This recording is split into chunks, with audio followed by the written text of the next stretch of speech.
Ladies and gentlemen, boys and girls, welcome back to Hollywood After Dark. It is Monday, the 26th of January, 2026. Tonight we're going to be talking about Super Mario Galaxy, the movie that will dominate the box office this year. We're talking the first billion-dollar banger. Also, some information coming out with Regal Cinemas and Netflix, High Guard, Batman shenanigans. I mean, guys, it's Hollywood After Dark. You know what time it is. Let's fucking go. Yeah.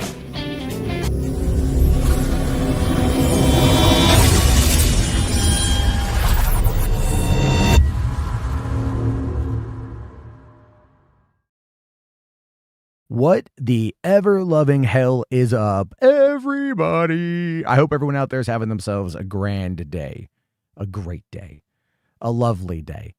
Unless you support ICE in this country, and then go fuck yourself. I know, way to split the base. All right, my God, all 30 of you are going to be so upset with me. Look, man, it's been a weekend. It's been a tough weekend, to be fair. We've had a lot go on in this country. We've had a lot happen in this country and in this world, and it's very, very difficult to just kind of like let go and enjoy where things are and enjoy yourself and enjoy your family and your friends and your hobbies. It's very difficult, and I've been talking with a lot of people over the course of this weekend, because of my job, I do a lot of that. And a lot of people they're just not happy. And then one of the key reasons why they're unhappy is they don't know what to do. They don't know what to do, And I think one of the things I always like to say is, movies are love, movies are life, right? Movies are love, movies are life. We can repeat the mantra. So, when in doubt, man, go back to what you love. Go back and watch a movie and shit. So I'm sitting there, get home from work at like 2 a.m. and it's like 20 degrees outside. Cold as shit. I'm in my room trying to stay warm, trying to unwind from the 10-hour night at work, and I'm like, all right, I don't really feel like gaming. I don't really feel like, working on a short story. Maybe I'm just going to zone out in bed. And then I'm like, do I want to go and, plug in the 4K player, because that's for like, I got to switch out the HDMI for that and the Nintendo Switch and whatever. I'm like, fuck it, I'll go to Tubi. So I go to Tubi, click on Tubi, and I kind of expected to just do the endless scroll for about 30 minutes, and then just kind of go whatever. Well, one movie caught my attention, and I decided to go and give it a watch. And I'd never seen it, and you guys might be going like, how could you have never seen this movie? But I never have until now. 1985's The Reanimator. Now, this is one that I've seen the box art for when I was a kid, going to the video store. It looked scary. It looked wild. It looked menacing. It looked horrifying to a young child. But to a 43-year-old man, oh God, it was fun.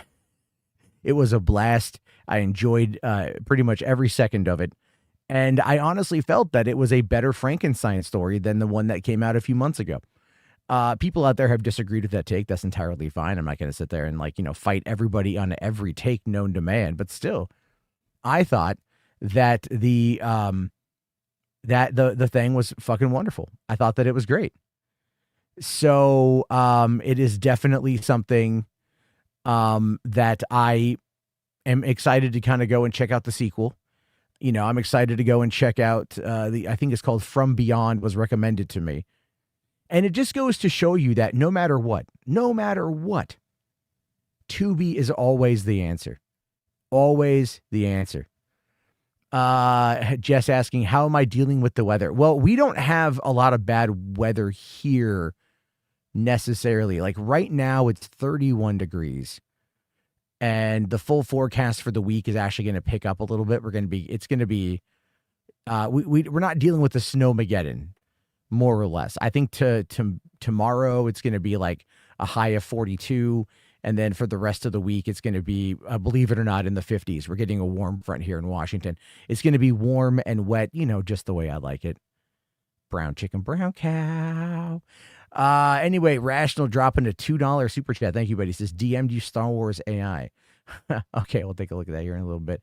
There are some things I do want to get to, kind of off the bat, really. But the first one here is it's video game related, just so we are all clear. But there's been this big brouhaha happening, a big thing of brewing about the game High Guard, which was something that was brought up at the Game Awards last month. And a lot of people were just kind of like, what is this game? What's going on? What's happening? What's going on? Pokemon 5002. I'm a new sub. Thank you, man. Appreciate it. Hope you enjoy. I am always down for conversations, agreements or disagreements. Make no mistake about that. So thank you for being here. I do appreciate it.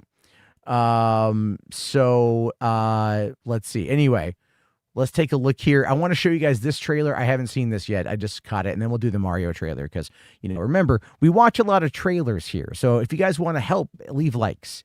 If you can't super chat or share, leave a like. It helps out quite a bit. Because otherwise these streams get like no love because they just get like, they make YouTube no money. So they're just like, whatever. Get ready in there. We're coming in.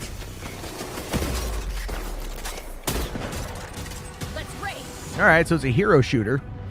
Today's my destiny balloon. Looks okay. Set in like, Valhalla, I guess. Reinforcing a wall. Let's get this job done. It's Vikings with shotguns.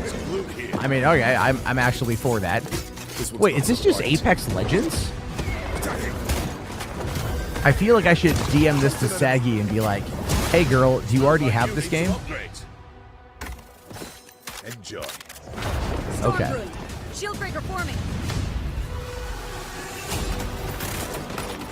I have the shield breaker. All right, so I'm assuming shield breaker has captured the flag. That's what I'm assuming there. All right.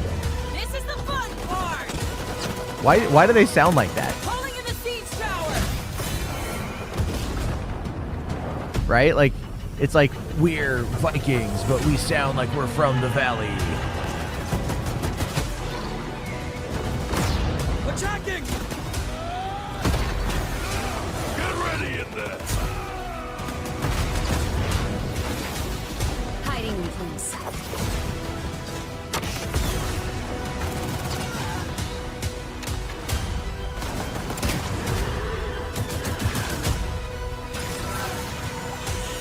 Everyone with me, let's go. Getting this bomb planted. Let's show them who we are. All right, it doesn't look bad. I don't really do hero shooters, though. All right, play for free. God damn. All right, so this game is crazy. Let me explain why this game is crazy. Because they dropped it with a release date of the 26th of January, 2026. Okay, and then there's like no other information. And then there's no other information for like a month. And then because there was no information for like a month, everyone's like, is this game a scam? And so you had all of this hype built. And I mean this, like exceptional amounts of hype. And now the game, and then they did an event last week where they brought out a whole bunch of influencers and, and put them up and showed them like 4 hours of the game or something. And it seemed to be well received from what I could hear. But I'm definitely, I don't know. I don't really play those kind of games. Like I beat Avatar Frontiers of Pandora. I thought it was great. I want to go back in for the DLCs, but I'm going to wait for them to go on sale again. I'm sorry. Like the fact that the 3 DLC packs together are like $40, which is more than I spent for the game itself. I'm just going to wait. But I did, because I do have the Ultimate Pass for Games Pass. Outer Worlds 2 is something I started up today, and I think it's quite fun so far. So, I mean, but Outer Worlds is not like an Avatar game, right? Like I played Avowed a year ago, and Avowed, I spent a lot of time in Avowed despite hating the main story. I thought the main story was terrible, but I ended up, I still like what Obsidian comes up with, right? Is that Avatar game on the PS Fizzy? It is actually, yeah, Judge, it is. It's been there. It's been out since 2023, baby. You can go find it at Walmart on disc usually for like $29 or even cheaper than that, depending on sale. So yeah, and then like the DLC, I hear is good. And the game was a lot of fun. If you like Avatar, it's a lot of fun. Unfortunately, man, Avatar is looking like it ain't going to be hitting that 2 billion. I never said it was going to, right? I never said that it was going to hit 2 billion or get up into the top 5. I think it'd be funny if it did, but obviously there are slowdowns. People aren't going as much. The movie actually ended up losing out first place 5 weeks in. It lost out first place to Mercy of all fucking films. Right. It won last week against 28 years later, The Bone Temple by $300,000. But this week it lost out to Chris Pratt in a Screen Life film where he's sitting in a chair having a conversation with Rebecca Ferguson, aka an AI judge, and he's got to prove his innocence. It looks cool. All right, I'm not gonna lie. Tamir Betnabov did that. He directed that. He also did Wanted, Abraham Lincoln Vampire Hunter, Night Watch, and Day Watch, 2 fantastic Russian sci-fi action films, which you guys should totally go and check out. So I'm willing to give it a go. But it's not something I want to go see in theaters. All right, it's not something I care about seeing in theaters. And one of the things too with Avatar that we have to talk about is the fact that, once again, I'm bringing up the numbers. Some people hate it when I bring up the numbers. They don't like it when I go and I do fucking research. But overall, tickets were down in 2025 compared to 2024. Ticket sales were down. It made only $200,000. I'm sorry, $200 million more dollars, not 200,000. 200 million more from 2025 to 2024. Okay, so it rose 2% and made 200 million. So that's not bad, all right, but it ain't good either. It shows that there's a steady trickle going back to theaters. There's a steady trickle doing it, but the prices are still too goddamn high, you know? And like, I saw a thing today that said that How to Train Your Dragon 2 has started filming, obviously coming out 2027. And I'm just going like, that's cool, man. I'll wait for a discount day like I did when I took my kids to go see the first one. Until movies get cheaper, it's just going to be less and less times I go see them. And then if that's the case, fewer and fewer times to go multiple times. Okay. You know, one of the things that I feel is going to happen is while Regal's Unlimited and AMC Movie Club, or the AMC stubs, whatever, have become profitable, I don't know why Cinemark hasn't done something similar. And I feel like, maybe I'm biased, I'll admit, but I feel like because there's a Cinemark next to me that I pay for their movie club, I'm a little bit disappointed in their offerings. But they want to make it more for people who just go once a month and want to get cheaper concessions, which is basically kind of what happens. So I don't know. However, you know, it's cool, man. There's a lot going on out there. I did read today, I don't have the deets on it, but I did read today that Kill Bill, The Whole Bloody Affair, is coming to 4K special edition. I'm assuming there's going to be a steelbook. I'm assuming there's going to be a nice collector's edition. And even though last year I bought Kill Bill Volume 1 and Volume 2 on 4K, and I did go see The Whole Bloody Affair last month in theaters, I will probably end up buying it. Why? Because I still think that ultimately Kill Bill is Quentin Tarantino's most Quentin Tarantino movie.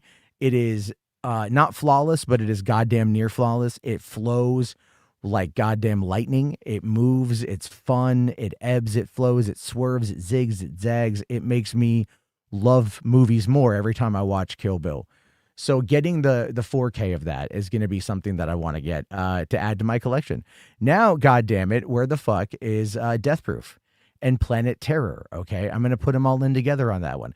Even the Quentin Tarantino produced, or at least bought by his distribution company, Curdled, which came out in the late 90s, starring William Baldwin, and it's about a crime scene cleanup lady who is and interacts with a serial killer. It's a good little film. That just hit 4K. And that movie came out of the goddamn 90s, and they recently released that in 4K. So it is crazy. Yes, Otis, also, I totally forgot about it. The Holy fucking Grail. And I'm not making this up, guys. I am not making this up at all. When I say that the Holy Grail of 4K movies, the Holy fucking Grail is Speed Racer, the Wachowski film from 2008, I am not lying. That is the Holy Grail of 4K releases. I don't give a fuck else what else comes out in 2026. All right, there are movies I want to get. Obviously, Snakes on a Plane just dropped. I need to go buy that while Amazon still has on sale. And I can actually feel not so bad about buying it, because usually I like drinking energy drinks, if you guys can't tell. I like Rockstar Zero Carb, the blue can. It's my favorite drink. I've been drinking it over 20 years now. Can't find it anywhere right now. Can't find it anywhere. It's not on Rockstar's website. There's no store locator with it nearby to me to be able to get it. It says go on Amazon to go buy it, which is what I usually do. I order a case every other week. So they give me a 12-pack every other week. Okay. And that has currently been out of stock now for a month. And then I come to find out that Celsius bought Alana energy drink and they bought Rockstar energy drink. And so it's entirely possible that because Celsius has bought out Rockstar, that they have discontinued my favorite drink. And I'm not happy about that, you guys. I am not happy about that at all. It's not going to be at Dollar Tree. Okay, it's not going to be the blue Rockstars. Those are the hard ones to find. Like, legitimately, you got to know where to go to find them. Every time they get in stock, they get bought out quick all the time. I don't know what the fuck is going on, but it's always like that. Okay. Let's see here. Mortal Kombat 95 From Dusk Till Dawn 96 come out this year in 4K. Those are two worthy purchases. Planet Terror was better than Death Proof. It was. In fact, Planet Terror should have been the main feature for Grindhouse, but Tarantino had a bigger name, so that's why. Shiftygism here says the Holy Grail is Emmanuel in space in 4K. I disagree. I'm talking visuals, not your gooning session. But I also here's the thing. When I was watching Reanimator, it was a 4K restoration on Tubi. It wasn't in 4K, but it definitely was like good quality. Okay, and Barbara Crampton. I now understand the appeal for Barbara Crampton. I really understand the appeal for Barbara Crampton. God damn. That movie came out when I was 3, so crazy shit. Anyway, the blue ones, 0 carb. Let's see here. Blargan, what's up, buddy? Absolutely soy jacked to be seeing all my SMB2 bros pop up in that trailer. It's my favorite of the NES games. I hope Wart shows up too. I love, Barbara Crampton, Crampton. Enjoy. Just anyway. No, Pepsi no longer distributes them, according to the Pepsi guy. And also, my coworker's husband works for Pepsi, and so that's also what I found out. So yeah, no, they're taking over everything, which totally sucks. Because now I got to buy Celsius. Because they got a good deal going on with Celsius and whatnot, but it's not as good. And they're 12-ounce cans, not 16-ounce cans. Those motherfuckers, man. Anyway, we did a review stream of Reanimator a few months back. Nice. It was fun. The headless guy going down in Crampton was wild. He actually never went down on her. He never went down on her. He got real close. He was looking up freaking the birth canal. He got real close and shit, but he never actually went down. But he did suck on some titties.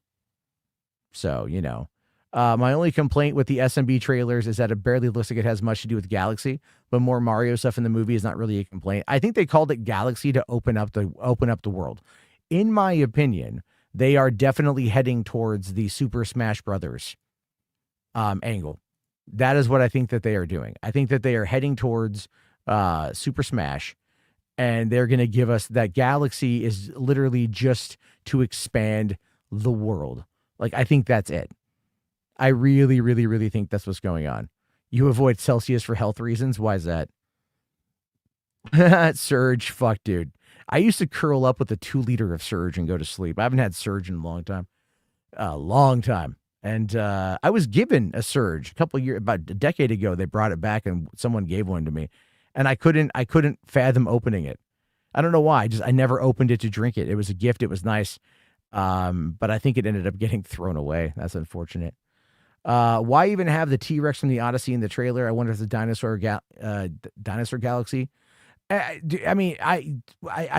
don't care. I don't really give a shit. I mean, personally, I don't give much of a shit. I see your point though. I look at it being more from the perspective of we're getting a sequel to a really fun movie that I'm a big dumb goof for. I love the Mario Brothers movie. I think this has so many callbacks, so many references. And we're getting everybody. It feels like we're getting everybody. Zootopia. Dude, I'm being hyperbolic, Anthony. Yeah, I don't think Mario's gonna beat Zootopia 2. It could, okay, but I'm just being hyperbolic to express hype. Okay, it's not like don't read me too literal tonight. Okay.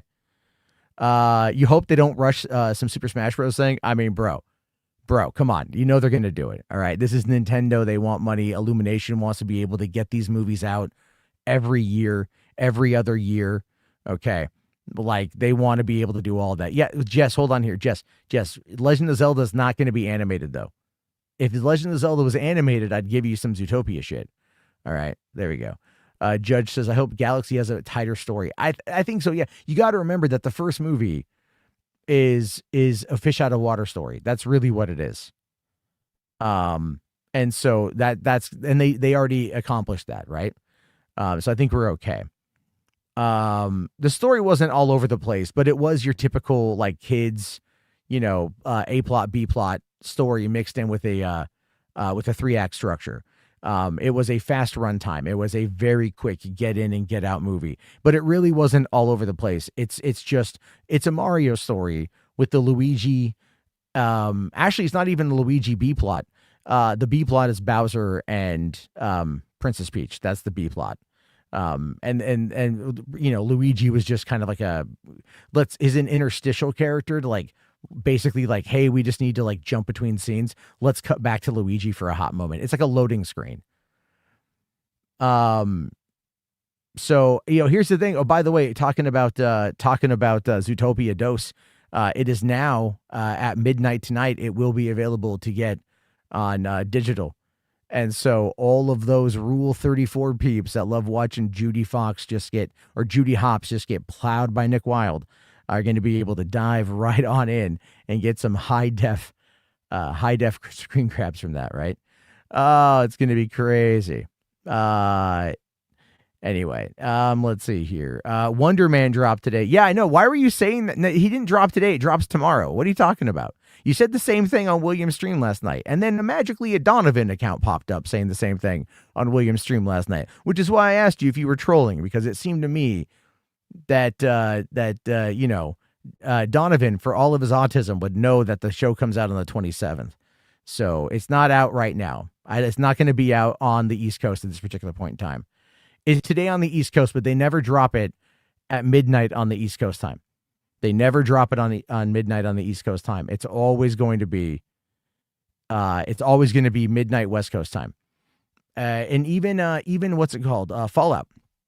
So Fallout is going to end up being the final 2 episodes are dropping earlier. So usually they drop at midnight. They're actually dropping it tomorrow night at 6 p.m. And then the finale for season 2 will be next Tuesday at 6 p.m. Pacific Standard. So there you go on that one. Like, so yeah, everything when they drop it is usually on the, they stopped doing the 9 p.m. shit overseas over in the East Coast a while ago. It's midnight on the West Coast. I mean, really, yeah, it's only 10:30 on the Mid Coast. They're dropping it at 9 p.m. EST. What are we talking? Well, yeah, but 6 p.m. Pacific, jackass. All right, I'm on the West Coast, which is arguably the best coast. I'm gonna totally be an elitist. Cameron Condon 35 says, "Hey Maddie, what's up, dude? You are new here, so thank you for popping in. I appreciate it. I need to do more. I need to get. It's hard to do shorts on the weekends. It really is, because I just don't have a lot of time. Yeah, Jess, I know it's after midnight over there. Oh my God, what the fuck, you guys? Come on. We all know we all know like the time of day it is. And if you know what time zone you're in, you can figure out other time zones. Here, let's watch fucking Mario. Jesus Christ. You guys are breaking my brain with this shit, I swear to God. I love you, but my God.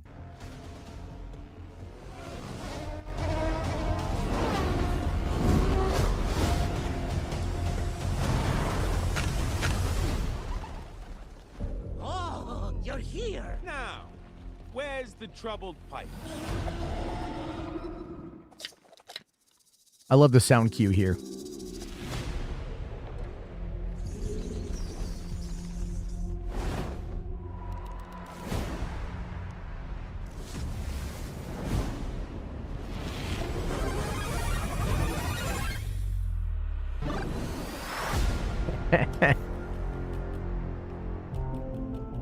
I love that. You're not the scared guy anymore.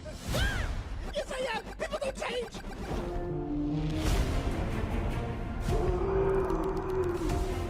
There's the problem.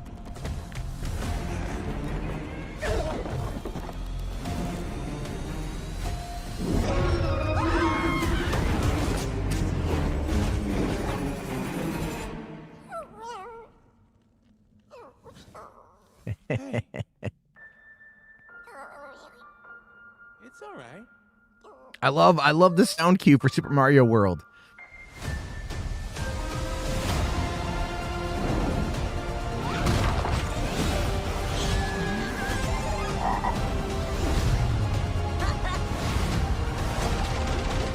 Ah, fucking Burdette. And he's got the apple. He's got the apple. Come on. So some dinosaur just shows up and he's now part of the group. Cool.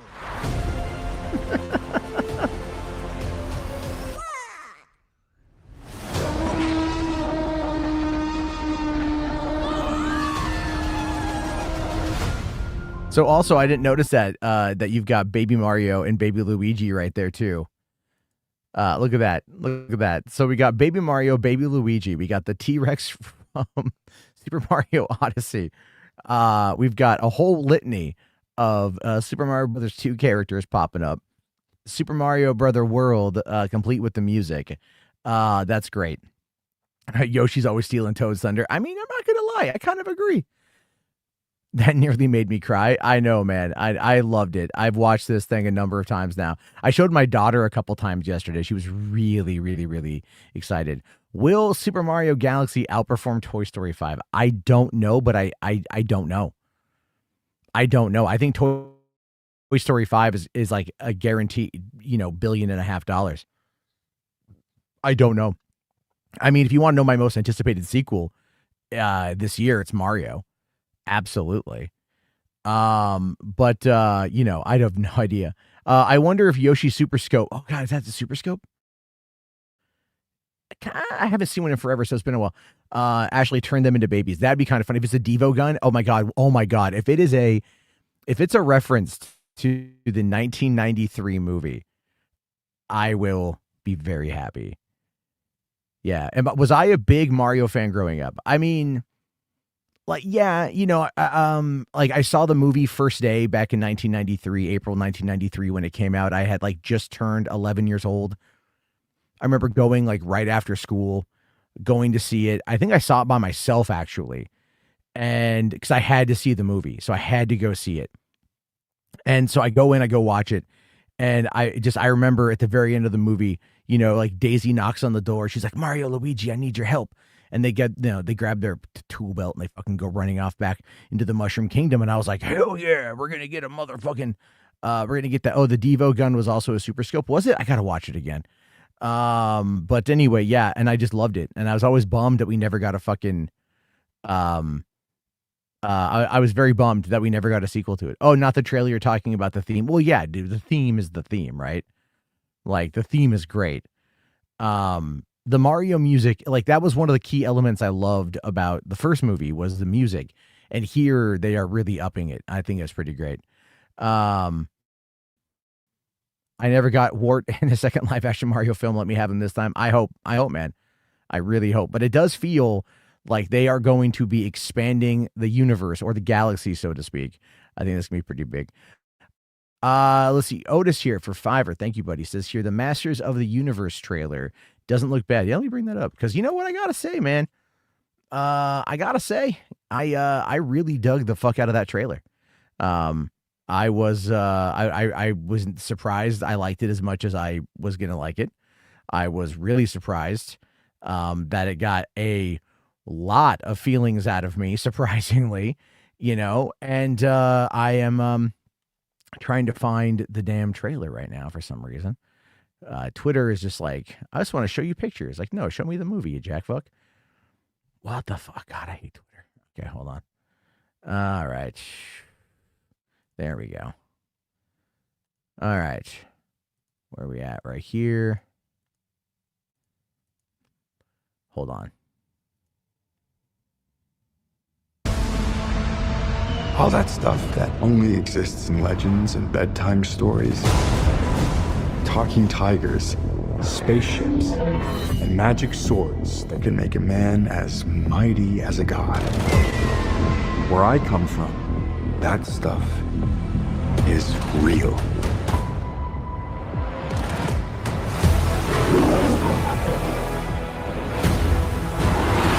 Why did you send me away?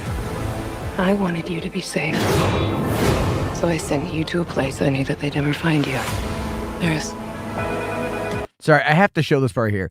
The fact that this triggered so many people is just ridiculous. All right? Like, this is one of those things where the him normally would even make my eyes roll, I'll admit. Okay, make my eyes roll a little bit. But, man, I'm sorry. It's like, this is a joke. Like, this joke makes sense for the fucking movie. Frog Tony wasn't a big fan of this. I could give two shits what Frog Tony's a fan of. All right. Like, Frog Tony can fucking curl up by rubbing his own fucking head up his own ass and then like bounce down a fucking hill, and I'd be fine with that shit. So I don't give a shit. The pronouns are he, man, dude. He, him is just a fucking joke. It's just a joke. But like all these sensitive fucking soy-filled bitches, and that's coming from me. Getting so worked up over a fucking visual gag that's going to be in and out of a movie faster than their dad was in and out of their mom when he nutted at him. It's like, Jesus Christ. This obsession with nerd stuff and sword things, it's not a good look for human resources.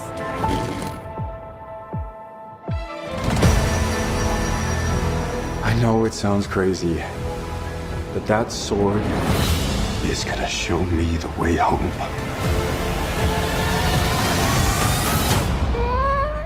Sir, you can't do that. Don't worry, the sword's mine.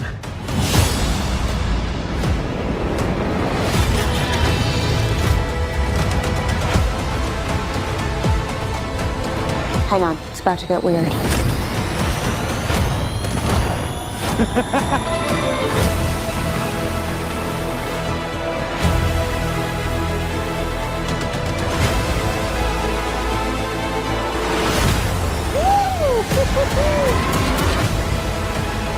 What am I supposed to do? Take the sword. You protect them.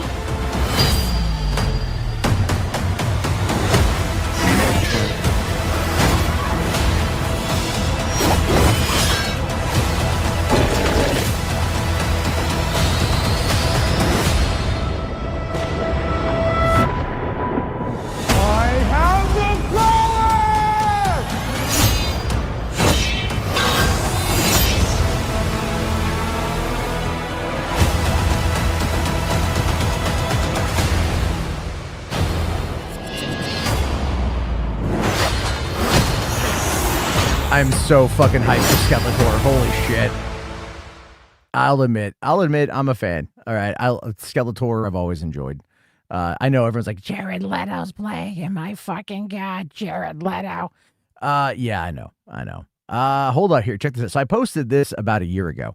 All right. You can go, if you haven't seen this yet, you can actually go get this in physical media, folks. That's right. I'm going to be promoting some physical fucking media. Right, Mo here says to take my money already. Seriously, I'm already gonna whenever I can pre-order tickets, I will. Jared Leto is a wild card. I don't disagree, but at the same time, I also don't think most people care. All right, like he's not the reason why Tron Ares did not do well. Tron has already been kind of a dead franchise. Good movie from what I hear, but kind of already a dead franchise. I mean, it died. It was dead in 1982. It was dead in 2010. And it's dead again in 2025 or 2026. As cool as it would be to see Tron to some capacity, put it in a video game, make that shit fucking sing, and then we'll see what happens there. All right. The fight scenes look like Mortal Kombat. You know what? I'm fine with that, man. I'm totally fine with that shit. Travis Knight is directing this. He did Kubo and the Two Strings, and then he also did Bumblebee in 2019, which wasn't very good. But I'm excited to see. Never mind the fact, I have to point this out, that this movie is being putting out by MGM, which means that's an Amazon movie. So it's going to be on Amazon. So you talk about how how is this movie going to do? How is this movie going to stack up or whatever? It will be fine because Amazon is kind of leading the charge right now. With like 80s nostalgia, by the way, my only hope, truly my only hope, is that this movie does well enough. It does well enough to where people will, that Amazon will be like, you know what? Let's put Voltron on the big screen. All right, let's put Voltron on the big screen because that's the thing. They got the Voltron film. They've already filmed it. They've already made the Voltron movie, but they're talking about just dropping it right on Amazon. And I'm like, if you want to save theaters, man, I don't know, dropping a Voltron flick. That's kind of a thing. So we're gonna have to wait and see. Anyway, so I wanted to bring this up here. So you got Masters of the Universe Revelation and Masters of the Universe Revolution. This is a 2-season show put out by Netflix a couple of years ago. Kevin Smith was the driving force behind this, and it was actually pretty good. Remember when people thought Cloverfield was Voltron? Yeah, it's a lion. It's huge. Yeah, I know that one. Drop this and Voltro, damn straight, man. But anyway, I will say this here: Masters of the Universe Revolution. This picks up right after the end of the original animated series, and it is great. It is fucking amazing. But what we got here, Garrick here. Is it true Kevin Smith made it worse? Here we go. Critical Drinker, Masters of the Universe Revelation, absolute disaster, because that's all I can fucking say. Right, Gary here. Quartering, Kevin Smith busted lying about He-Man going woke. I mean, again, the grifter shit is dying. It's absolutely dying. But it's just, you know what? Why is it $2,000? Wait, what? It was $20. I saw it for $20 at Walmart. So I don't know where you got fucking $2,000 from. Okay, right now it's on Walmart for fucking $24.99, man. Look, $24.99 buying Walmart. You sent me an Amazon link for the steel. This is the Steelbook. They only, as far as they only released the Steelbook. All right, so here. Oh my God. Okay, this is what he's talking about. So here we go. This is by D. Wade, a bookseller. Okay, this is not an official release. By the way, get rid of that one there. So you guys can see here. I got Snakes on a Plane and Under Siege in my cart. I'm just like, I haven't bought them yet. I haven't pulled the trigger yet. No, this guy is charging $2,000 for something you can get right now on Walmart's website for fucking $25, man. All right, like, there you go. I'm upset that we're never going to get another He-Man She-Ra crossover. That ending was perfect setup. Man, the problem with that is like Netflix. If you guys recall, Netflix at that time was doing those 2 shows, right? Was doing those 2 shows, and so they had like the animated version of it, the 2D animated version of it that Kevin Smith was doing, and then they did like the 3D kids version of it. That came out right after the Kevin Smith one did, and I always thought that was really weird for their marketing purposes. I thought that was really kind of dumb. The 1987 Masters of the Universe is free on YouTube's film section. Based. I'll tell you this though, man. I'll tell you this. I feel, how much is Under Siege right now? And it just came out a couple weeks ago. Right now, Arrow is doing a sale where everything is like half off. So it is $25. So I can get Snakes on a Plane and I can get Under Siege for $50, which is not bad. Hey, Snakes on a Plane is a classic, I know. I just haven't pulled the trigger yet. I've got till February 9th.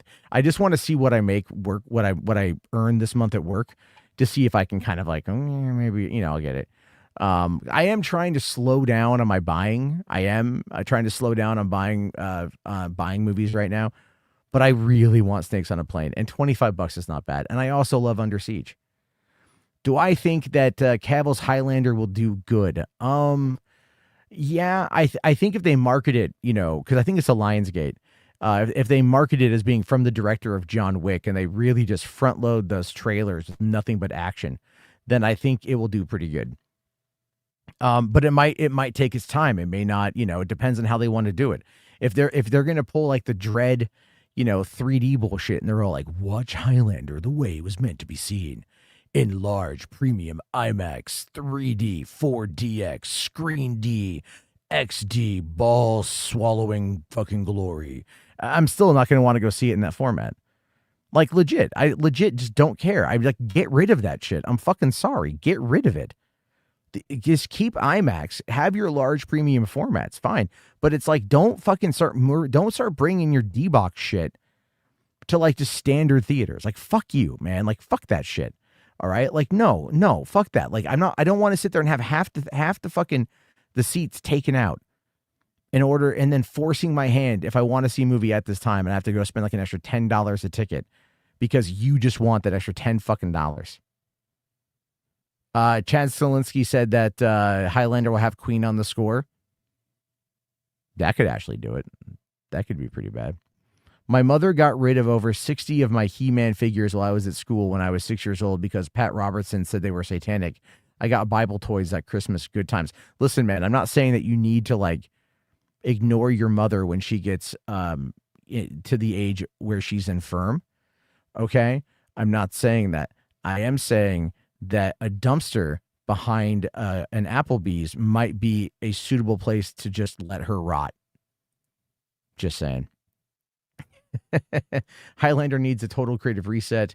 No Queen, no references at all. Those last Highlander sequels kept doing it. Well, okay, listen, man. The problem with Highlander, all things considered, the problem with Highlander is not for love of the franchise. I think if you were a 90s kid, man, you fucking loved Highlander. And I'm just going to say this, and a lot of you out there aren't going to agree, but I'm just going to fucking say it. I'm going to own this. Highlander 2: The Quickening is not that bad of a fucking movie. Okay? The original is awesome, make no fucking mistake. Okay? But Highlander 2: The Quickening has Michael Ironside as the villain. All right? That right there alone, I don't give a shit, moves that movie up from a 5 to an 8. Because when you're talking peak Michael goddamn Ironside villainry, that automatically ups the score by a fair amount. All right? I don't give a fuck. Okay. I love The Quickening. Thank you, Blargan. I love The Quickening. I don't think I ever saw Highlander the Source. I don't think I ever did. I think the last one I saw was the one with Mario Van Peebles in it. That wasn't The Source, was it? Right? But I did enjoy the Highlander, the TV series with Adrian Paul. I watched that every week with my friend growing up. We loved it. We would play Highlander. We would have little like fake swords and be like, there can only be one, and all that shit growing up, man. Highlander to us was fucking based. Let's see here. Highlander Source was the last one that they ever did. Sci-Fi Channel original. It was supposed to be a 2-parter and they canceled that ship ASAP. The Source was a sequel to both the TV series. Has a cast. Oh, I think we watched a trailer for that a while back. And it had like, there was like nothing in there, right? There was like nothing in there, to really kind of dive into. It looked bad from what I saw. I don't know if I want to see it, but I will say, like, look, man, I enjoyed the first Highlander. I enjoyed Highlander: The Quickening. Highlander 3 was not the greatest, but it was, Christopher Lambert, man. I'm all down for that. Okay. And then, and then the shows were good. The trailer probably hid everything bad about it. Most likely. Yeah. It's also a post-apocalyptic world again, like The Quickening. I don't know why Highlander is so obsessed with post-apocalyptic, because it gives the idea of what it could be, right? So, like, hear me out on this one, okay? So when you've got, like, Highlander coming from another planet, that's all like the Scottish Highlands and shit, and then they come here, and then it's like there can only be one. So the idea of going all post-apocalyptic for the most part just means that it's like the world is in chaos, the world is in tatters. And so, it kind of like more or less pushes the Highlanders to kind of find each other and to kill each other. And then it makes it like, it's a little different. Like I would say, like, if they would have gone the Terminator 2 route for just like the era, for Highlander: The Quickening, instead of going into the future. But you get that cool scene though with those guys on those gliders, man. That was pretty cool. And Virginia Madsen. And Sean Connery once again playing a Spaniard. You can never go wrong with that. You can never go wrong with that at all. Have I seen the Highlander anime? I have not. So Jess here says, I need to watch the 2010s He-Man and the Masters of the Universe. I've heard that one is good. The cartoon for Highlander was post-apocalyptic. Maybe it's just easier to draw. I have no idea. I just fucking work here. Let's see. Cameron here says, is it weird that Avengers Doomsday is my least anticipated comic book movie this year? Is there any, I mean, Spider-Man's going to be good. Doomsday is going to be good. Supergirl looks okay. Lobo looks fucking based in Supergirl, I'll admit. And Momoa's going to give a great performance with that one. Actually, hold on though. I want to kind of talk about that one for a hot moment. I want to kind of bring up this tweet I found today. And it really is all about comic books, especially superhero comic books, especially DC comic books. Because check this out, right? So you got like right now, what is blowing up? What is blowing up in regards to comic books in 2025, right? The best selling comic books, Batman and Deadpool, right? Number one. Okay. Deadpool, Batman, number one, Batman, Deadpool, number one. All right. Batman 158. You got Batman number one. So I'm assuming another fucking reboot. The Invincible Universe Battle Beast. I don't know what the fuck that is. But then look, Absolute Batman, Absolute Batman, Absolute Flash, Absolute Batman, Absolute Batman, Absolute Batman, Absolute Batman, Absolute Batman, Batman number two. Absolute Batman, Absolute Martian Manhunter, Absolute Batman 12, Absolute Batman Annual, Absolute Batman 10. Now, the reason why this is interesting, because you guys notice what is missing from this? Do you notice what is missing from this? All right. Do you notice there's a certain character that is just like, I mean, for one, what character is dominating the fucking list? Batman is awesome. That is always true. Okay. So much Batman. I know. Weird, right? But it's also kind of weird that, it's right, Dave. Superman is nowhere on this list of the top 20 highest selling comics in 2025. So is Spider-Man. US comics are just deader than dead. That's actually relatively true, surprisingly. And that's finally being noticed there by Jim Lee over there at DC. Now, look, here's the thing when it comes to Superman, and this is why I think Man of Tomorrow is going to have a lot of problems. Because there's no Superman coming out this year. We haven't had a Superman movie in 12 years. Okay, so people were curious to go and see it. People liked it, which is good. They're giving us a sequel 2 years later. I mean, that's fast turnaround. But we're going to have to wait and see whether or not, Supergirl does well, if Clayface does well, if Lanterns does well. And I'm sure all three will do fine. So I'm not poo-pooing on that. Make no mistake. But again, it's the idea thereof, will it be able to live up to its own hype? And maybe. Right? And maybe. Because, if you go and you look at Guardians of the Galaxy just as a trilogy, James Gunn's sequel, Volume 2, is the least talked about one. It's the least talked about one. It's great as, good story, but it's the least talked about. People don't really bring it up in conversation very often. And so I think this is the problem here, is they know that they're like, Batman is the big draw. And so what did they do last week? They decide to go and bring like the worst writer to do a Batman movie. And I'm like, this is bad. This is bad. I know Angry or Crazy Joe would tell me I'm wrong. But it's like, this tells me that the writing of Absolute Batman is killing it. Yeah. So I wouldn't be surprised if they were like, instead of doing Batman Brave and the Bold, if they just went right into Absolute Batman. Now they should do an Absolute Batman movie, probably animated would be your best bet. And then have it be something that is in Elseworlds, even though I think if you guys have followed me long enough, know that I think Elseworlds are pointless, ridiculous, dumb, stupid.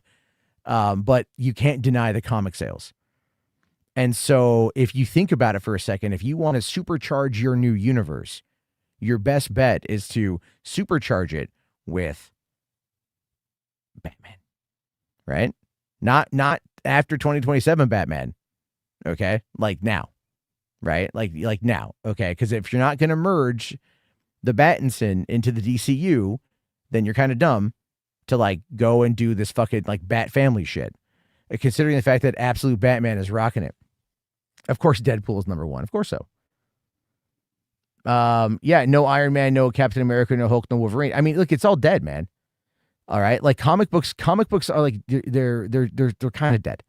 Okay, and let me explain what's going on with this too. Okay, so here we go. We got a follow-up post to this. This is good. Okay, so DC Comics president Jim Lee says that Japanese manga and anime is incredibly powerful, saying here, I often find myself wondering what is missing in Western comics and why aren't they able to achieve the same flavor? I think manga has an advantage over American comics, which are mostly about superheroes, and that's where the majority of sales and readers are concentrated. In Japan, it's closer to literature, and anyone could read it. It's not just hero stories. There's so much wider range of genres, like stories about cooking and soccer. You can draw stories from that. I'm so happy that the manga has been so successful because it gives me a goal to aim for. I mean, here's the thing with this, though, right? There's no denying it, right? There's absolute no denying this when I say this. Manga is eating comic books lunch like crazy. It just haven't caught up to the movie side of it yet. But trust me when I say that is coming. Okay, that is very much coming. And you've got a situation where these characters, like these, you go to any bookstore, and it's not that. Okay, hold on here. I want to kind of call up Shifty Gizmir. So he says comics died when they were moved from mainstream brick stores and mini marts. That's not actually, well, I mean, comics themselves, yes, but graphic novels or comic omnibuses are still very available over at Barnes & Noble. And Barnes & Noble, due in large part to the TikTok romantasy book talk trend, which is a mouthful and a world you all don't want to know about, they've been opening up 50 to 60 new Barnes & Noble stores per year for the last couple years. And so people are going there and they're buying these graphic novels, but they're also going there and they're buying a lot of this manga. And here's the thing, and I keep saying this, and for some reason nobody out there ever wants to fucking agree with me, but I think I've been proven right more and more times, is that the fact that manga starts at number 1 and goes to the end of the run, and that's it. And you don't have different iterations, different adaptations, different character runs, different character abilities, all this kind of stuff. People get lost in the sauce on it and they don't like it. They don't like it. I'm telling you guys, even the Harry Potter spinoff, The Fantastic Beasts, had it focused on Dumbledore first, would have done better. But the controversy surrounding Dumbledore, or Johnny Depp and everything in that third film, I think really fucked it up. But additionally, also not focusing on Dumbledore right away was a problem, or making it about Harry Potter, which is why they're going back and they're doing the television show. So you got to remember that, like, all of this stuff is all leading into kind of where we are. Smut book talk, there are a lot of that, yeah. Honestly, I've thought about writing smut under a pen name, right? It's going to be, Peen Mick Eccleston. I'm kidding. I don't have a pen name for smut writing, but I've thought about it because it's popular. It's popular. But see, I would write smut a little bit different. Here's how I would write smut. Let me kind of go big here. Okay, I would write it by focusing on the female experience, right? Not like thousands of dongs all slapping her in the face. No, not at all. But the romantic, erotic part of it, playing with their mind and their titties. You got to get in there. You got to get in there and like emotionally mind fuck them in a good way, in a healthy way. But that gets the old juices flowing. Direct eye contact. Ooh, big one. Yeah. We're talking Niagara Falls floodgates breaking type shit. That's what I would do, but I'm not there yet. I don't have the kind of money.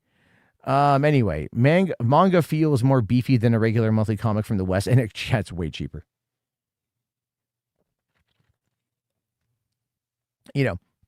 But it's not to say that they don't make any money. I mean, the Ripperverse is making money, right? Yeah, Blargan. Yeah. I'll drop you a link, buddy. I always enjoy talking to you. Okay. Oh yeah. By the way, quick little side thing. I talked I had a conversation with Chris the Bipolar Jedi the other day on the phone. We exchanged numbers. So I have his number now. And that bitch was just like, I'll totally come on, Maddie. Maddie. I'm finally home, Maddie. All right, Maddie, I'm home. I'm gonna come on, Maddie. We can talk movies, Maddie. The motherfucker ain't answering his goddamn phone. Anyway, all right, so yeah, wait, what is Grok? Grok will hook you up? What do you mean? Grok will hook you up good? Hook you up with what? Like reading comics? I already know how to do that shit. Let's see here. So anyway, what is it I wanted to touch upon? All right, right. So while we're waiting for that, interesting. I saw this on Culture Crave here. So this is what we got coming out in IMAX this year. Now I want you guys to pay attention to this because we're in for a very interesting ride. What's up, Blargan? How you doing, buddy? Got coming out in IMAX this year. Now I want you guys to pay attention. God, my voice sounds terrible. What's up, Blargan? How you doing, buddy? Does he not know he's on? Very sounds terrible. What's up, Blargan? How you doing, buddy? Uh-oh. Does he not know he's on? Penis. Penis.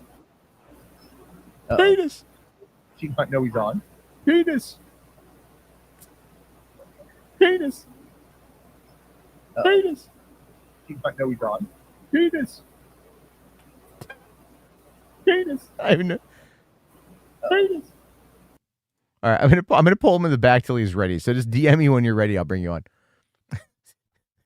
Grok is filthy. I haven't fucked with Grok on a filthy level yet. How filthy we talking here? Shiny Blargan's dropping on, but he's getting feedback because he's got his mic hooked up to something and it's going back to the speakers. So that's all it is. Anyway, I wanted to take a gander here at the IMAX slate popping off in 2026. So what we're looking at here is we just had Mercy come out. Mercy dethroned fucking Avatar 3. Go figure on that one there. And then you've got The Bride drop. And it's so weird that there's nothing in February, but I do think we're seeing a lot of re-releases coming out around that time. I think Sinners came out again this week. I think there's a couple other movies that are going to be dropping in IMAX somewhere in that time. Then you've got The Bride dropping March 6th. I don't know how well that's going to do. The trailer looks interesting, but it's not IMAX worthy for me. You've got Project Hail Mary a couple weeks later. I think one of the interesting things about that is David, I see you back there. I was just trying to get Blargan on for right now, just one person at a time. So if you want, I'll let you know if I'm going to be around for a bit longer, but I'm just going to be bringing him on when he's ready. All right, you ready? Yeah. Do you hear me? Yes. Oh, shit. Jesus, fuck Christ. Oh, am I loud? It was loud, yeah. Sorry about that. Everything good now? It's okay. Yeah. I can't. I'm not on an echo. Okay, perfect. Did you hear that at all? No, I didn't. It sounds good on my end. No, but there's when you first logged in. I don't know if you were talking, but it was just there's a massive echo. Oh, it sounds good now. Cool. I just kept yelling. I kept yelling Michael, penis over and over again. Dude, I saw that Michael Jackson trailer title right there. I thought that was another Halloween movie. I was like, how did I not hear about this? And honestly, I would rather see another Halloween movie than a Michael Jackson biopic, but that's just me. I'm going to watch it, but I'm not going to see it in theaters. You know what's interesting? Notice they're not telling you that it's a part one. Oh, yeah, I guess so. Yeah, remember it got split into two. They haven't even filmed part 2 yet, have they? No, remember I told you last time I came on how they had that massive fucking issue where they accidentally they had to completely recut and refilm the movie because it was originally one movie and the entire framework of the movie ended up being built around a child that had a clause in a lawsuit settlement that said they could never represent him in any media by the Jackson estate. So their movie was basically fucked. So they had to recut the whole thing because it sounds like that kid's court case was kind of what the whole narrative was built around somehow. Okay, that's wild. It is wild. They really fucked up. Whoever at the Jackson estate didn't read the fine print in their legal shit. Really? Well, no, it's not. It's whoever produced the movie. Yeah, you're right. It would probably fall under them. And then whoever at Lions, I think, because who's doing it? Is it Lionsgate that's doing it? I believe so. Then whoever at Lionsgate in their legal department that didn't have that information. Because like they remember for biopics, they go through like the production company will get the necessary releases, but that's a lot of that still ends up going through legal. It's like, to give you an example, like Stephen Colbert, Seth Meyers, Jimmy Kimmel, all those guys, those late night guys, their monologue goes through legal every day. There are lawyers at the network that get sent the monologue, and they will review it to determine whether or not it's any bit defamatory. Yeah. And so it's like they cross their I's and they dot their T's. So if there was a fuck up here, then I don't know where it came from, and someone deserves to be fired as a result of that because they just cost that money, that studio, a lot of cash. But I mean, There's a but Rolling look Stone article about it. It's interesting. about okay, I'll take a look at it here. Yeah, so you've got what is it? You got I don't know. I don't know if Project Hail Mary is gonna do that good. I'm not interested in it. I don't know why. Nothing about it really strikes me as interesting. I love The Martian. This kind of feels like The Martian. You know, Phil Lord and Chris Miller are great, but I'm just still a little like, I don't know how I feel about this. It almost feels like it's kind of a like an Interstellar knockoff sort of thing, and that movie just left a bad taste in my mouth. So I never heard of this movie till now. It's like Sunshine mixed with Interstellar. Yeah, but without the serial killer element of it, right? It's not a slasher flick. Well, didn't the Sunshine trailers not even tell you about that aspect? Yeah, the marketing of that movie was not like, you're like, oh, it's a movie, it's a science fiction movie about like them going to restart the sun or something, and then it's like horror movie. Yeah, that shit totally took me by surprise. Did Danny Boyle direct that one? I know Garland wrote it, but I don't remember who directed Sunshine. I'm not sure. Okay. No, Project Hail Mary is right, it was Danny Boyle. Okay, it was Boyle. Okay, so then you at least get something good out of it. I've actually never seen it, but I know that it was like a slasher flick. So yeah, Project Hail Mary from Phil Lord and Chris Miller, who are great. And they got Ryan Gosling, and he's going to go save the world with an alien named Rocky. And I'm like, okay, all right, let's see what happens. The trailer hasn't wowed me on it yet. The Mario Brothers. What? Which movie were you talking about? Project Hail Mary. Oh, that has an alien in it? Yeah, have you not seen the trailer? He's literally in the trailer. No, I've not even heard of this until right now. Yeah, it's from Andy. The book was by Andy Weir, the guy who wrote The Martian. Oh, it's like a little rock monster. He's cute. Yeah. Oh, he's really cute. I like this thing. Is it like a comedy? Kind of like or not a comedy, but like lighthearted sort of moments, like the Martian? I don't think it's good. I think it's going to be treated as serious because of the climate change aspect of it. And then you're going to have you're going to fall in love with the monster or the alien. I think. He's probably gonna die then. I don't know. Maybe it's going to be like an enemy mine type situation. They'll throw him into the sun to reboot it or something. There we go. Yeah. Like, sorry, you're a little rock monster guy, right? Yeah, you're here to save your species too. Perfect. I want to get back home so we have a higher box office return, but you can die, a little bitch. Have your bing bong moment. That'll bring in the return. Oh my God. I still love the fact that no one ever wants to acknowledge that Joy is a murderer. She's a straight up murderer, bro. She killed 3 people in that fucking movie. All things considered, she killed Bing Bong for certain. She killed the cloud guy. And then because the cloud guy's wife was all like, oh my God, my husband, the cops killed the wife to shut her up, and relax, it's Cloud Town. Right. It's flat out Joy murdered people. She got Bing Bong killed. And what pissed me off about that is they never made a reference to Bing Bong at the very end of that movie. Nobody acknowledges him. Nobody. Because he's forgotten. Because he's forgotten. That's does why. Joy remember him? I'm sure Joy remembers him, but Joy's pretty selfish, right? It's actually an interesting question because they're manifestations of Riley's brain. So maybe once that memory is lost, they lose the memories too. It's entirely possible. Bong did not commit suicide. He did not jump. Joy was fucking around. She broke the pipes, and then they both fell in. It was Joy fucking around. Yeah, they wouldn't have fallen in there if it wasn't for Joy. Yeah, they would not have fallen if it wasn't for Joy. Okay, Morning Rocky Milking Farm. Oh my God, have you heard of that book? It's called Morning Glory Milking Farm. Have you heard of that one?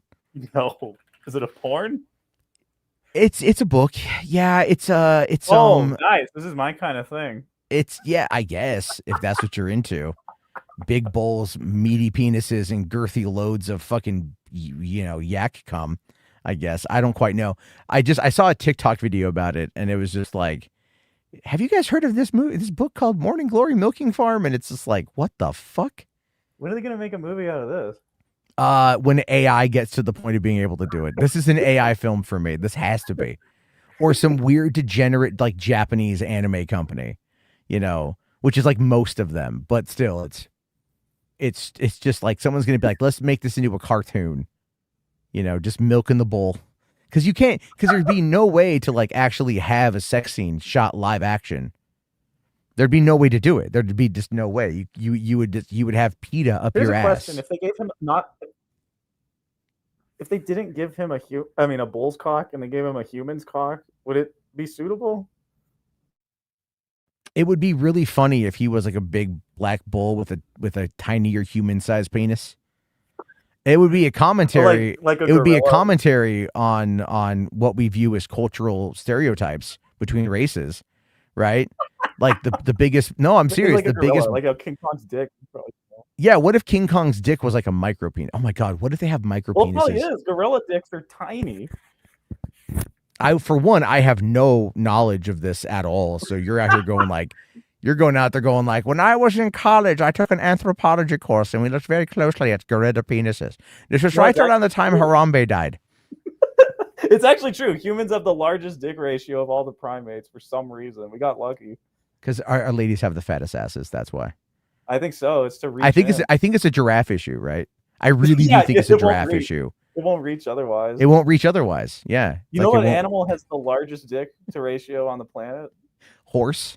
No, it's a barnacle because they can't move. Their dick just stretches like meters long to find girls and stick it in them. So it just keeps growing until it finally hits the wet spot. Yeah, it just like it's a big ass dick tentacle that just comes out of the barnacle and just starts probing around trying to. Do you know which animal has the weirdest penis? A duck. Yes, because it's got the corkscrew. The corkscrew. You know why, right? The corkscrew. But you know why they developed the corkscrew cock? Isn't it because, well, as far as I understand it, it's because a female duck has what you could only really refer to as a choose your own adventure vagina. Yes, but she developed that because male ducks, they literally have a rape culture. Male ducks rape the females constantly. So the females evolved a mutation where their vagina, well, the cloaca is constricted into a corkscrew shape and will only straighten out if she consents. So the males, instead of behaving, it became an arms race and they evolved corkscrew cocks to go through her barrier. It's disgusting. Rape culture of the the only way our species can survive is rape. Basically. It seems like very Klingon, to be fair. Very fair. I think they've got honor. Klingons believe in honor. They believe in honor. You know, but honor only goes so far. honor goes out the window when you got a boner. You know what I mean? I will fuck you with honor. See, Michael Dorn would never do that. No, he's too uptight. I met him on a film set. How long ago was that? 2011, early 2011. Oh, not that long ago. If you go, you got Tubi, right? No. God damn, you got to get on Tubi, dude. Anyway, okay, fine. Go see if you can find this one. It's hard to find piracy wise, but you can find it on Tubi. It's called 123 Scream, and I worked on it. I'm in it very briefly. You see my leg, but Michael Dorn, Robert Picardo, and Zach Ward are all in Star Trek people. Yeah, right. Well, because like they all knew like the director and shit. And like Doug Jones is in it too, like of Hellboy fame and everything else. Oh. And so yeah, like he's not in the opening of the movie. I only worked the one day on the opening. We shot the first part of the film there. Is it an anthology and something called End of the Road? Because that's what's End of the Road was what the original title of the movie was. Okay, because that's what it's listed as on IMDb. Yeah. I should be listed on the credits on the IMDb. You can find me because the photo somebody posted of me is when I was crying when I got my silver play button. So I'm pretty fucking identifiable. Oh, you don't have an icon anymore. You are listed as great. Wait, you are in another movie. You're on Reset. That's what they used. Yeah, Reset was a short film that I wrote from 2008. But yes, I worked on End of the Road as a grip. And then I also oversaw, I guess, the finalization of the closed captioning. So I watched the movie like 4 times in a day. It was a lot. Was it a good movie? Yes. What? Music Man is like, Matt, you and rapey ducks. It's biology. Yeah, Jesus biology, fucking bro. Christ, man. I don't condone it. Okay. Whenever I see a duck and a female duck, I just wonder, like, does she need shelter? Do I need to go over and like, be like, hey, man, like, did she consent? you know, and it's all quack quack, right? And but that's his way of calling me like the N-word. It's just bad. It's just like it's terrible. They Tubi is mostly great. They remove all the nudity from erotic films unless they're foreign films. I mean, I don't know, man. Like I was watching Reanimator and Barbara Crampton's bush was in full fucking view. So go figure on that one. That would be hard. Wait, what? You can't really tone down Reanimator. That'd be difficult. I talked about it on I've been posting a lot on Facebook movie forums, movie groups recently. And like so much so that like in a span of less than a week, I already became like an all-time contributor. Wow. Yeah. All right. It's been pretty good. But I talked about Reanimator on there, and it was, yeah, some people were like, it's great. Some guy goes, I want to see them redo the movie shot for shot with today's technology. And I'm like, I don't. I don't. Why would you want that? Reanimator isn't an erotic film, isn't it though? I mean, it really is a story of how much a man loves a woman that he loses his head. I wasn't really implying it's erotic, but it's a really fucked up and graphic movie. It's hard to cut it down. Now, here's a question for you. Do you think that Herbert West killed the cat? Yeah. I think he did. I think he did kill the cat. I still love that whole thing. How would I leave it on a note? Cat dead, details later. Yeah, right. You know, it is a Reanimator-esque movie. You're a talking head. Go get a job in a sideshow. You know what is a Reanimator-esque movie that is erotic? Have you ever seen From Beyond? No, I haven't, but that was recommended to me because it's from the same director and the same cast, basically. That's a Stuart Gordon movie. That movie's fucking great. Do you know that the guy who produced Brian Usna, who produced the Reanimator movies, as well as directing, I think the third film, and then also the Night of the Living Dead Part 3, which was essentially a Reanimator film. If you think of it, it really is, right? It's like I didn't realize that until because I saw that movie as a kid. I saw that movie before I saw the other Return of the Living Dead films. So I saw the third one first, and the first one is like I hated every character in the first movie, but when the zombies show up, it's great. Like I have the 4K Steelbook. I bought it sight unseen, in like 2024, and I was like, all right. And I watched it finally. I was like, I can't stand the characters in this fucking movie, dude. I can't. I don't like them at all. Like trash. Like fucking Jesus Christ. Leanna Quigley is just like, yeah. I think everyone is just like they love her in the movie because like you see like her fully nude, and it's like, but she doesn't have a bush. But the 4K allows you to see like everything. They covered it with lighting, right? The shadows when they shot the movie. So you'd see her boobs and you know that she was naked, and you might be able to see like a little bit of the outline of the labia majora, just like a smidge. But then you get the 4K and it's all like glorious 4K high definition. And it's just like pussy. It's like right there, and you can see everything. So it's like an unintentional, like the upgrade ended up showing stuff that wasn't meant to be seen. Yeah, I think so. Like what happened with Arnold's dick in the first Terminator. I don't know about that. Oh, the beginning, the nice night photo walk scene. Yeah, it's been a while though. Yeah, you remember he walks up to those thugs, and he's naked and he steals their clothes. In the Blu-rays and the modern upscales, they accidentally fucked up the lighting. It's too bright. You can fully see his dick swinging around like a pendulum. It's hilarious. Bill Paxton's going like, I was killed by that. Yeah, Bill Paxton's like mesmerized. Yeah. Well, wow, man. Game over, man. Game over. That's him, and he knows he can never compare. Oh, man. It's like that whole scene, in True Lies. It's all like, these husbands be doing their jobs. I wouldn't be doing mine. No, what is it? What was I fucking talking about there? But, no, anyway, like Return of the Living Dead. Yeah. So anyway, Brian Usna went on to go and write Honey, I Shrunk the Kids. It's always so weird to me when someone who writes like fucked up horror movies ends up going and doing like a family film. Well, it's like going from The Omen to Superman. Oh, is that what, Donner? Yeah. Oh, wow. I know, that's always so funny to me. I believe that was the movie right before Superman. I mean, yeah, well then Donner just kind of got pigeonholed after that, I think. Yeah, So he really did. you know, there's Decline.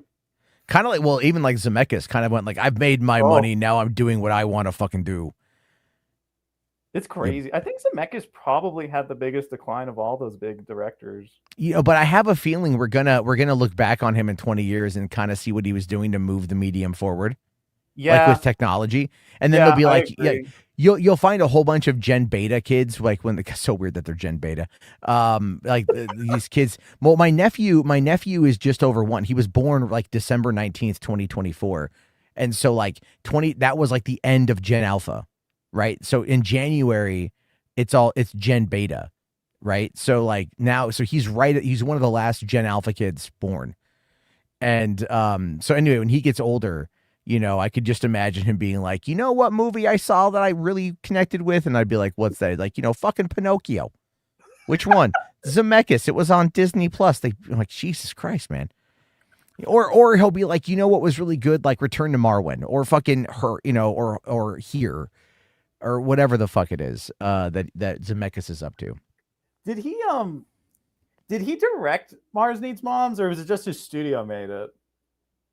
And I don't know if anyone will ever truly acknowledge who directed Mars Needs Moms. I think it was him. I don't know. That movie lost. Like I remember when that movie came out, I was working at the theater in LA and we had it like the next week. Usually it took 2 to 3 weeks from a movie coming out in theaters for us to get it. We had it the next week. The only other movie that did that while I was there was Season of the Witch with Nicolas Cage and Ron Perlman, right? Like that was like, I mean, we would, you know, like that, anything that was kind of big, it would take a little bit of time to get to us, right? Especially kids movies. Yeah. And those always did really well for us. We would always do really, really well with kids films. But yeah, we got those movies in pretty damn quick.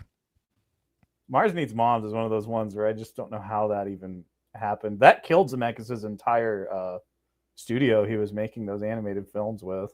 Well, I mean, look at what happened with, you know, with Titan AE, right? And Don Bluth. It's a lot like what happened. Man, poor Bluth, dude. Do you know what his last attempt at a movie was? It failed so bad. Oh my God. So you remember Dragon's Lair, right? Yeah, well, I remember Ryan Reynolds like optioned that to Netflix. How recent was this? Because a couple years ago, 2016.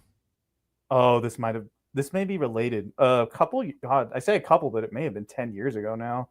A couple years back, Don Bluth did a Kickstarter campaign. He wanted to come back to making movies and to use something familiar of IP based. He was going to make a theatrical length Dragon's Lair movie, and he was trying to get like a crowdfund campaign going, I guess, to try to get studio eyes on it. He went on all these YouTube channels. I know he did like a guest episode with Nostalgia Critics, stuff like that, to try to get eyes on it. It didn't even come close to meeting its goal, and it made me sad. I was like, dude, Don Bluth can't get anybody to give a shit about him anymore. You know, I do think that will change. All right, I have a thing. When they finally get off their asses and they give us Titan AE in 4K. I think if there's I think for one, I love Titan AE. I love Titan AE. Old as fuck, dude. He was old when that Kickstarter campaign happened. Let me see his age. Well, he's 88 years old. Yeah, he's 88 years old. Yeah, no. I mean, clearly at this point, he's probably it's too late for him. Yes, I would say it's too late for him, but that doesn't mean that the stuff can't like find a way, you know, because like life always finds a way. And Don Bluth is a guy, like, if anyone, I'll tell you this, if anyone in animation deserves to kind of get their bona fides one more time, it's Bluth. Yeah, it is. It's Bluth. Because it's like, look, man, like Pixar in 95 with Toy Story changed the game, obviously, right? And Pixar has clearly done as you know, everything it's going to do to stay on this, to do well. But Bluth, you know, I mean, just looking at what he did, like fucking The Secret in Nim. God, that's a dark fucking movie. You know, it's a good movie, but it's a dark film. An American Tail, a great movie, right? It's also dark as fuck. American Tail's dark too. Dark as fuck, dude. And then of course, when he did, you know, they did the sequel one, Fievel Goes West. They fucking like lighthearted that motherfucker up. Yeah, I don't think Ewan was involved in that though. No, I don't think so either. But then you know, look, Land Before Time.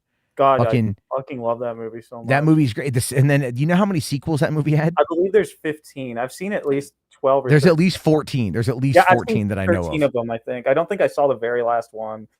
I've only seen like, And there was the a TV original. show. I think after the last movie they did a TV show. Oh yeah, Okay. the only good one is the original. Yeah. Oh yeah. Well, see, okay, so he did Secret and Nim, American Tail, Land Before Time. So that's 82, 86, 88. Those are all bangers. Okay. Then he does All Dogs Go to Heaven, another banger. And another dark movie. Goes to Another fucking dark. hell Well, in that movie. yeah. Well, then he did Rockadoodle as well. I actually like Rockadoodle. It's not a good movie, but I really like that movie. That one I don't think I ever saw. It's entertaining as fuck. It's a live action hybrid too, kind of like Song of the Okay. South type stuff or Pete's Dragon. That's kind of a weird go to on that one. It's like a Well, hybrid. Like that's what? the Like best Song of the South. example. The What else racist did I movie? use? Mary Poppins, I guess. Yeah. Okay. Pete Dragon works too. Pete's You know, Dragon it's all is probably good. a better example. Yeah. Well, then he went on to go do Thumbelina, which was Thumbelina's a okay. troll in Central Park, which That is his worst by far. yeah, that one is That not. killed his career. Yeah. Well, then he did The Pebble and the Penguin. That one's and- not very good. It's got Tim Curry though in a great role. He's great in that movie. Well, then he did Anastasia, which was probably what you would argue like his last great film. I think Anastasia was good.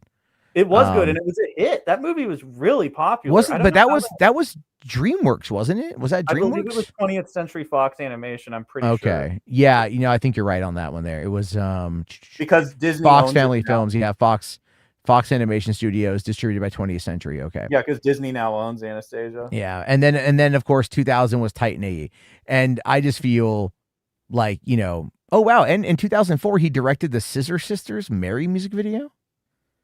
Interesting. Yes, I have not heard Scissor Sisters in a long time. Yeah, that's crazy. Titan AE was a fun fucking movie. Joss Whedon co-wrote the screenplay.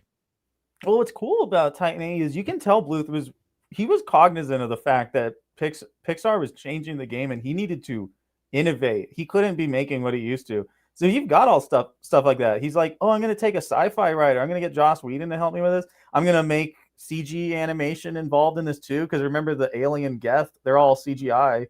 Yeah, So he and then was everyone fine. else is all hand drawn. Yeah, I think it was the first movie to combine hand drawn and CGI characters in a full length like that, not just like one isolated sequence. Because the first sequence that did that is Great Mouse Detective back in the 80s. But what Bluth was doing in Titan AE was totally different because those were main characters. I mean, the thing with Titan AE is like, look at the cast, right? Matt Damon, Drew Barrymore, Bill Pullman, John Leguizamo, Nathan Lane, Janine Garofalo. Who was the bad guy in that one? It was Nathan Lane was a bad guy, Yeah. right? And then it was I'm getting elements mixed up with Treasure Planet. That's my problem. Yeah, I'm mixing up some of the cast in my head with Treasure Planet. okay, yeah, Matt Damon, oh god, Alex D. Linz. Wow. The kid from Home Alone 3 was the voice of young Cale Tucker at the beginning of the movie. The kid one from with Home the Alone parrot. 3. The one with the parrot, right? Yeah, I don't know if it's one with the parrot or not. That might have what been was 4. Wow, you want to feel old? That kid is now 37.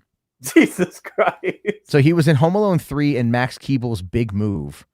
That was a Disney But he Channel was movie. kind of all over the place. He was in The Cable Guy as an uncredited role. He was in Home Alone 3. That was his first leading role. He was in The Wacky Adventures of Ronald McDonald as a voice. He was young Tarzan in the Tarzan animated film. He was in My Brother the Pig, which is a movie. It's a children's fantasy comedy film directed by Eric Fleming, and it stars Scarlett Johansson, Ava Mendes, Judge Reinhold, and Alex D. Linz from 1999. He was in Titan AE he was in Bounce with Ben Affleck and Gwyneth Paltrow. And then he was in Red Dragon. Oh god, he was in that Brett Ratner Red Dragon movie. What? What? He was young Francis Dollarhide. It was a voice. Okay. So he was the villain as a young kid. Yeah. What the fuck? Yeah. I thought he'd just be an extra or background character. No. not that. I mean, the last movie that he was in 2007. But he's done some TV. He was in Lois and Clark: The New Adventures of Superman. In one episode, he played a character named Jesse Stepanovic. But he hasn't done anything on TV since 2004's Jack and Bobby, which was, a drama television show created by Greg Berlanti, who went on to go become the guy behind everything else. Arrow shit. Hold on here. We got ourselves a super. Thank you, your music man, for $10. In this comment, I wanted to leave last week, seeing how Batman's moral code doesn't work well. Should we, the people, get rid of ours and start offing ice?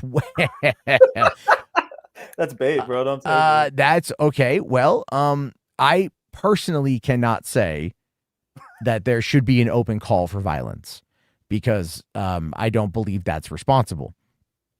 Now, you know what you could say? I won't kill you, but I don't have to save you. Yeah, there we go. There we fucking go. Right. We'll quote Batman Beyond and shit.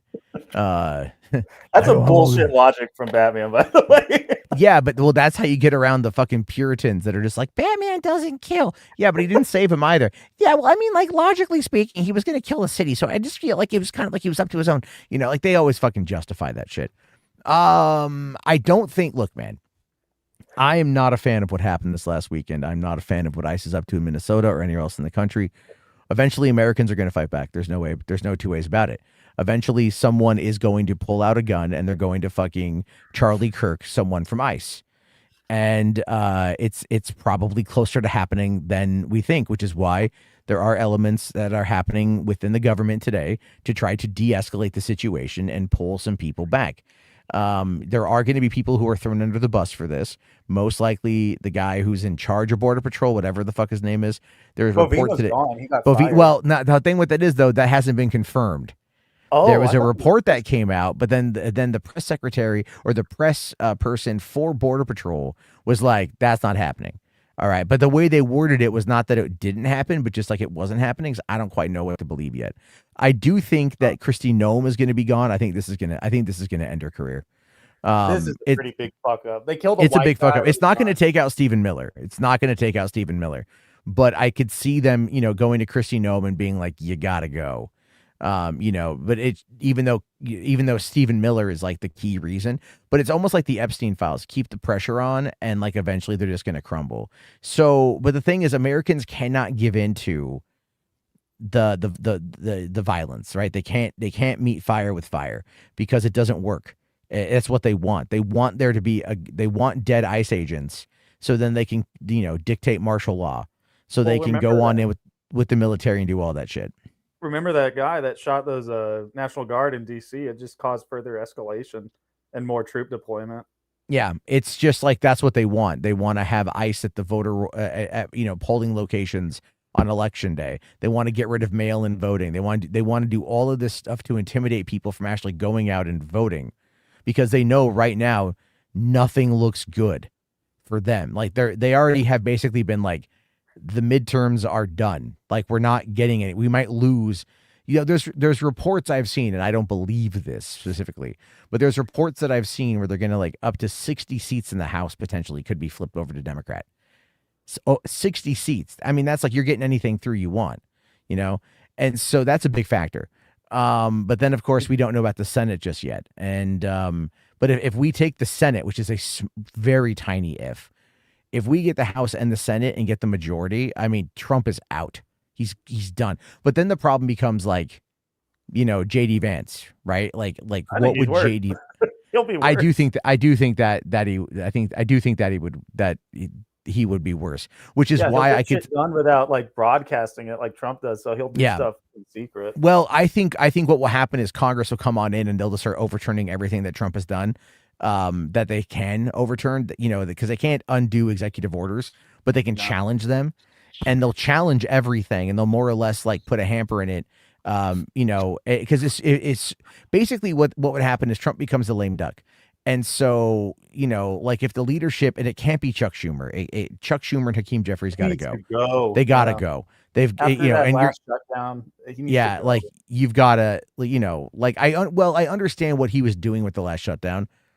It made sense, but it just kind of blew up in their face a little bit. It was a waste of time ultimately, which is worse than not doing anything at all. It made them look worse.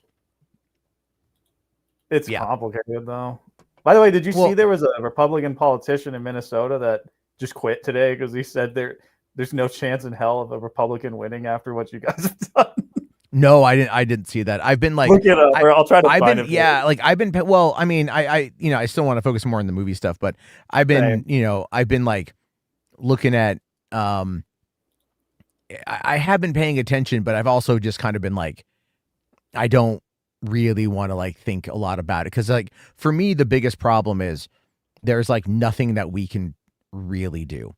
You know what I'm saying? It's like anymore. It's yeah. I mean, it's like, look, I'll show you this real quick. This actually just popped up. A couple things just popped up before going live.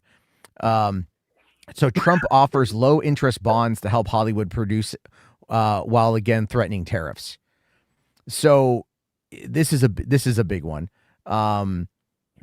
Trump has renewed his threat to tariff films made overseas on Monday, but also suggested that he would offer low interest bonds to help stimulate domestic production. In an interview with the New York Post, the president did not explain his proposal, but indicated he is still considering the decline in production, saying, I want to bring the movie business back to Los Angeles in particular.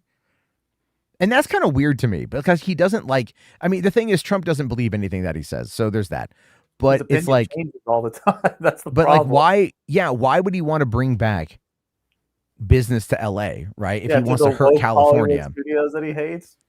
Because I think what he wants is he wants those people to either like, I don't think he wants them to like, well, maybe he does want them to praise him because if he's able to bring back production to LA, I mean, that will help the industry in many ways. You know, I mean, the industry at this particular point is so fractured and fragmented and hurt and declining, because it doesn't necessarily have that.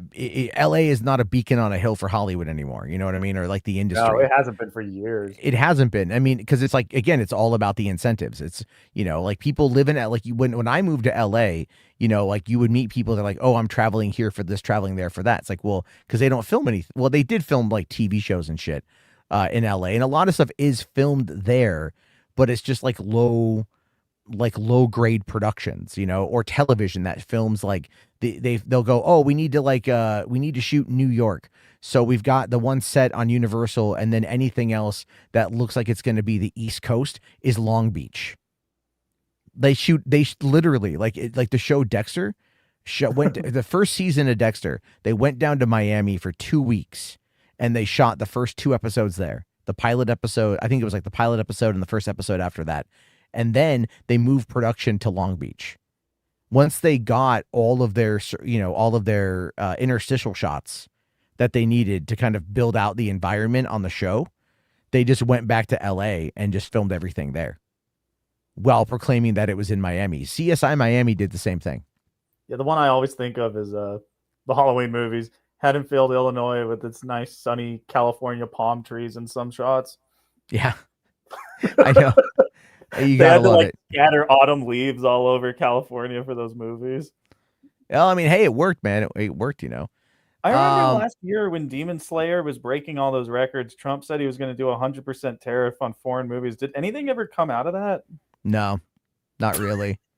Did he ever even say what the plan was to make that? No, he doesn't. He doesn't have a plan. He just says it. He just says it. He goes like. So that never actually went into paper, then, right? No.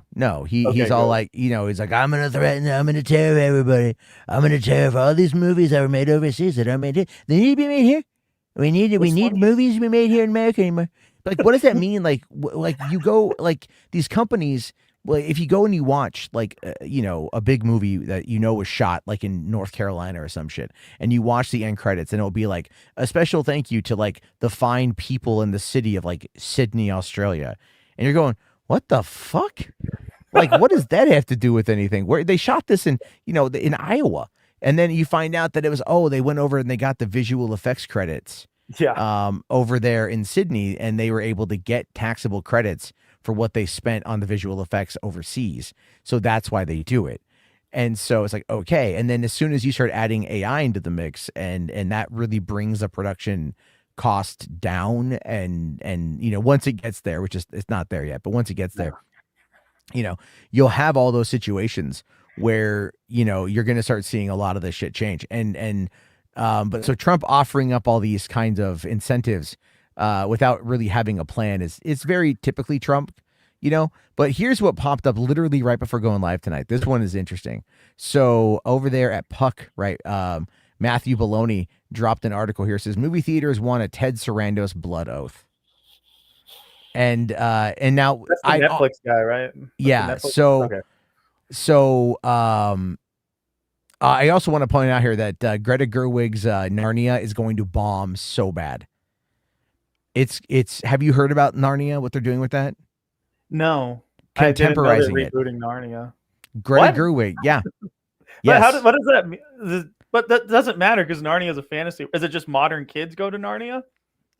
It's going to be, well, for one, Meryl Streep is voicing Aslan.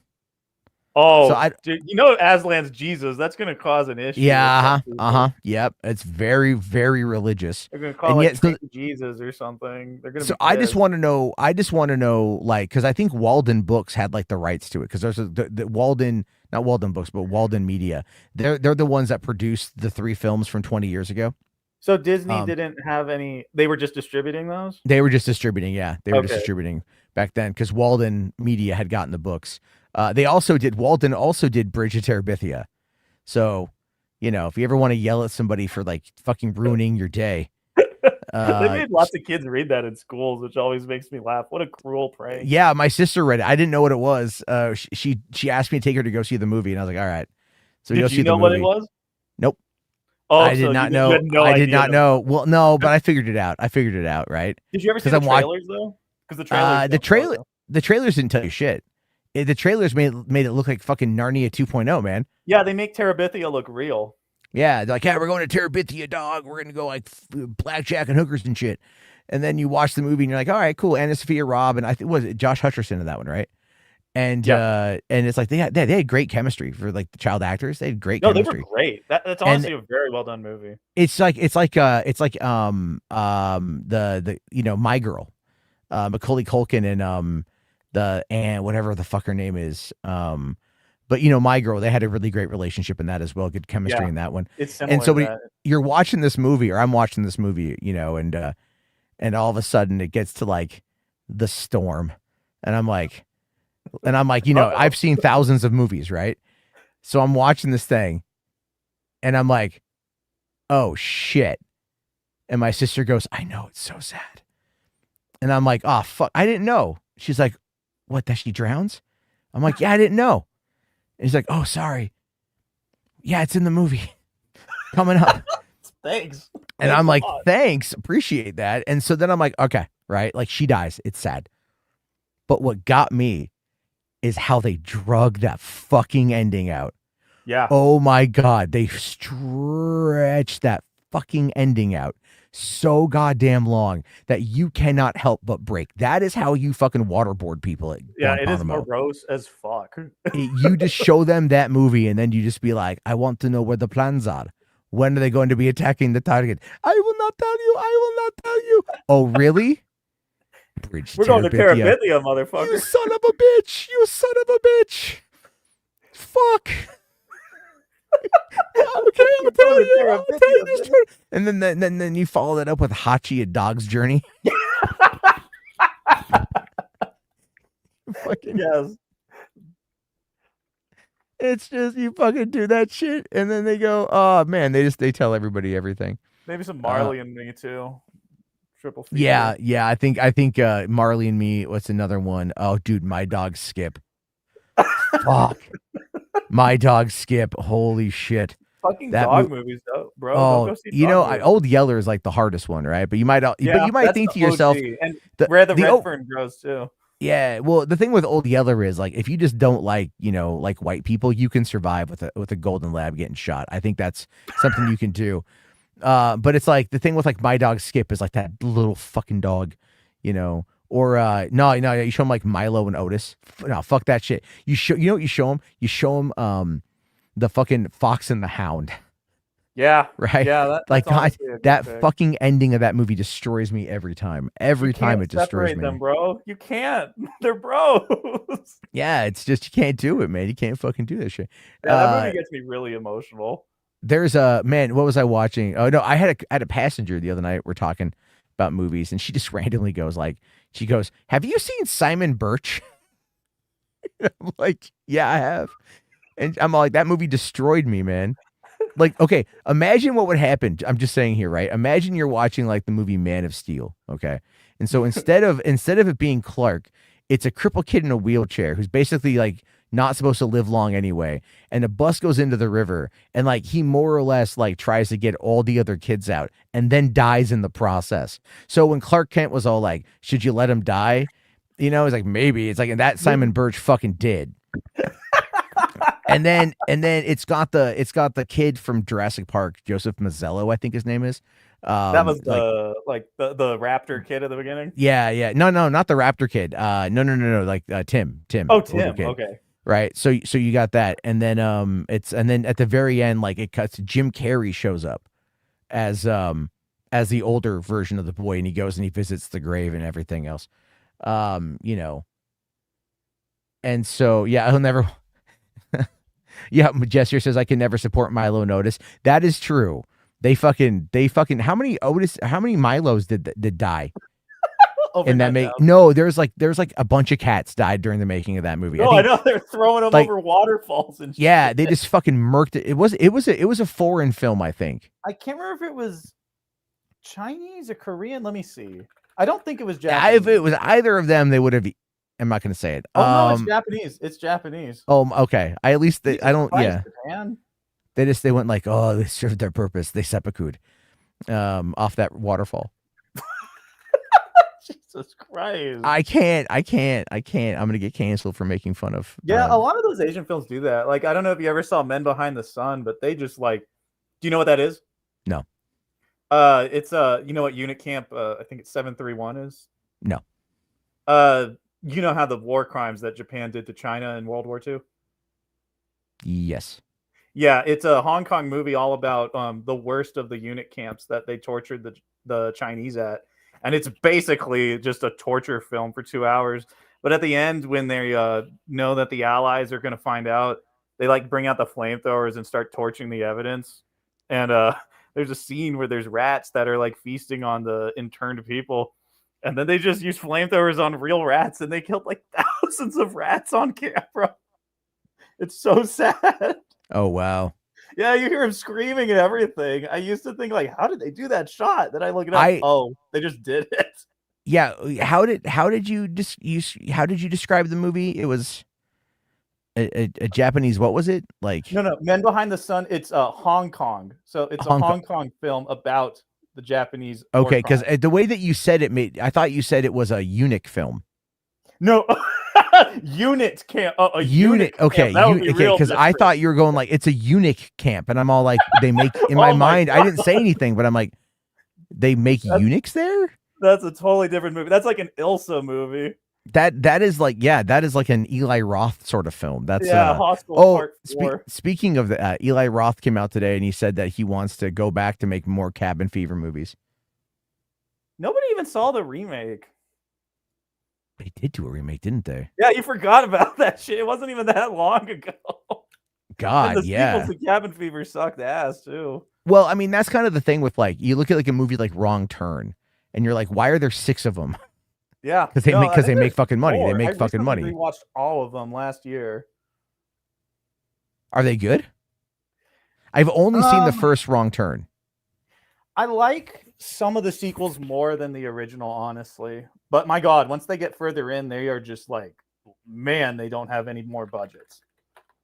Yeah, real quick. I'm sorry, I did miss this one here from Jess. Sorry, buddy. I didn't mean to miss it. Any movie with Mars in the title will be forgettable. I disagree. Invaders from Mars. Yes, I love Invaders from Mars. Toby Hooper's movie from the 80s is really fucking solid. And the original is fucking great, too. I love both. Yeah, but the one I saw the one I saw first was the one that Toby Hooper did. I saw it on TV, right? Like that movie scared the shit out of me when I saw it on TV. Because I'm just because like the whole thing, like every time I see like a Band-Aid on the back of someone's neck now, for whatever reason, I'm just all like, what do they got in there?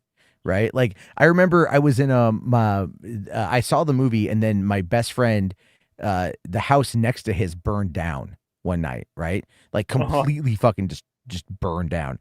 And so when they tore it apart and they were getting ready to rebuild it, we would go over there, we would dig through the fucking like the mud, and we would Did you find a copy of Invaders from Mars? No, but we found, like, remember what they put in the back of the head, right? Like there was that weird spiky thing. We found like little metallic objects that looked very similar to that.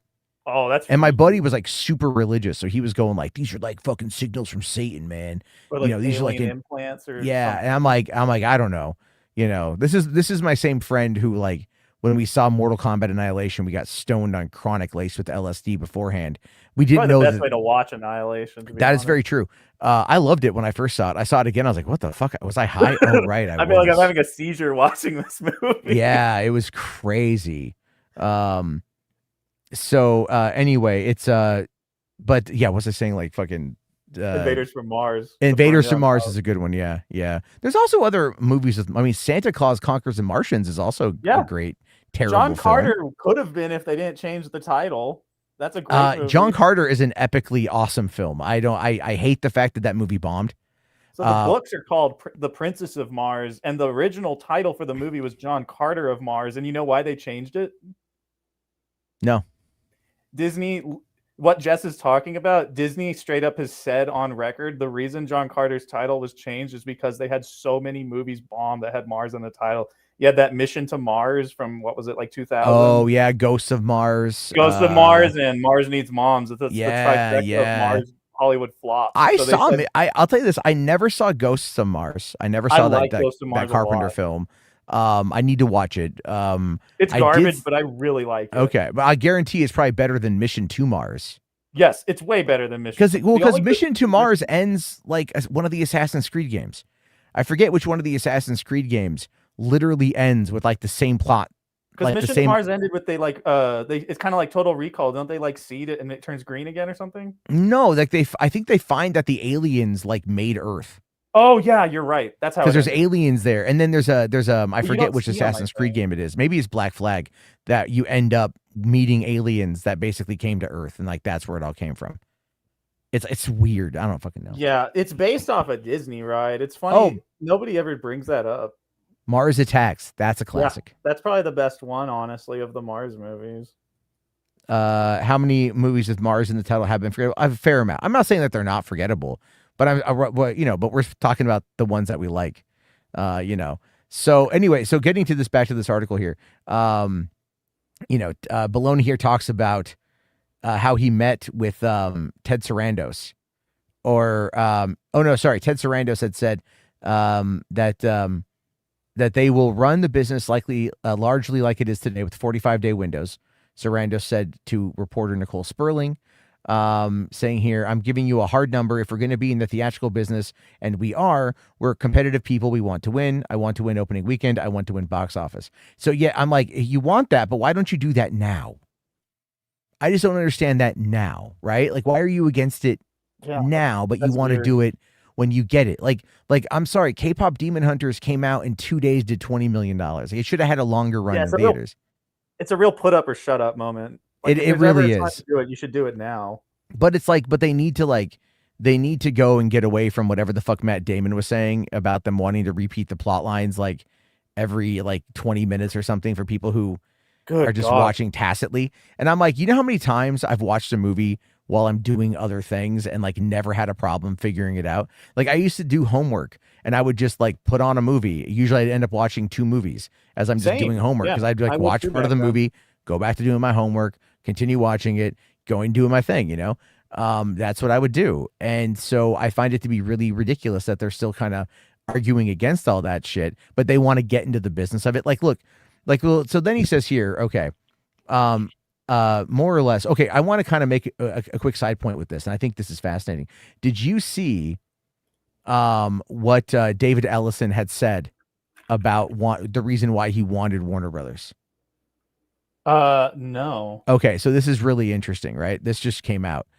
So he was talking about it, and he basically wants Warner Brothers because he knows Paramount is shit.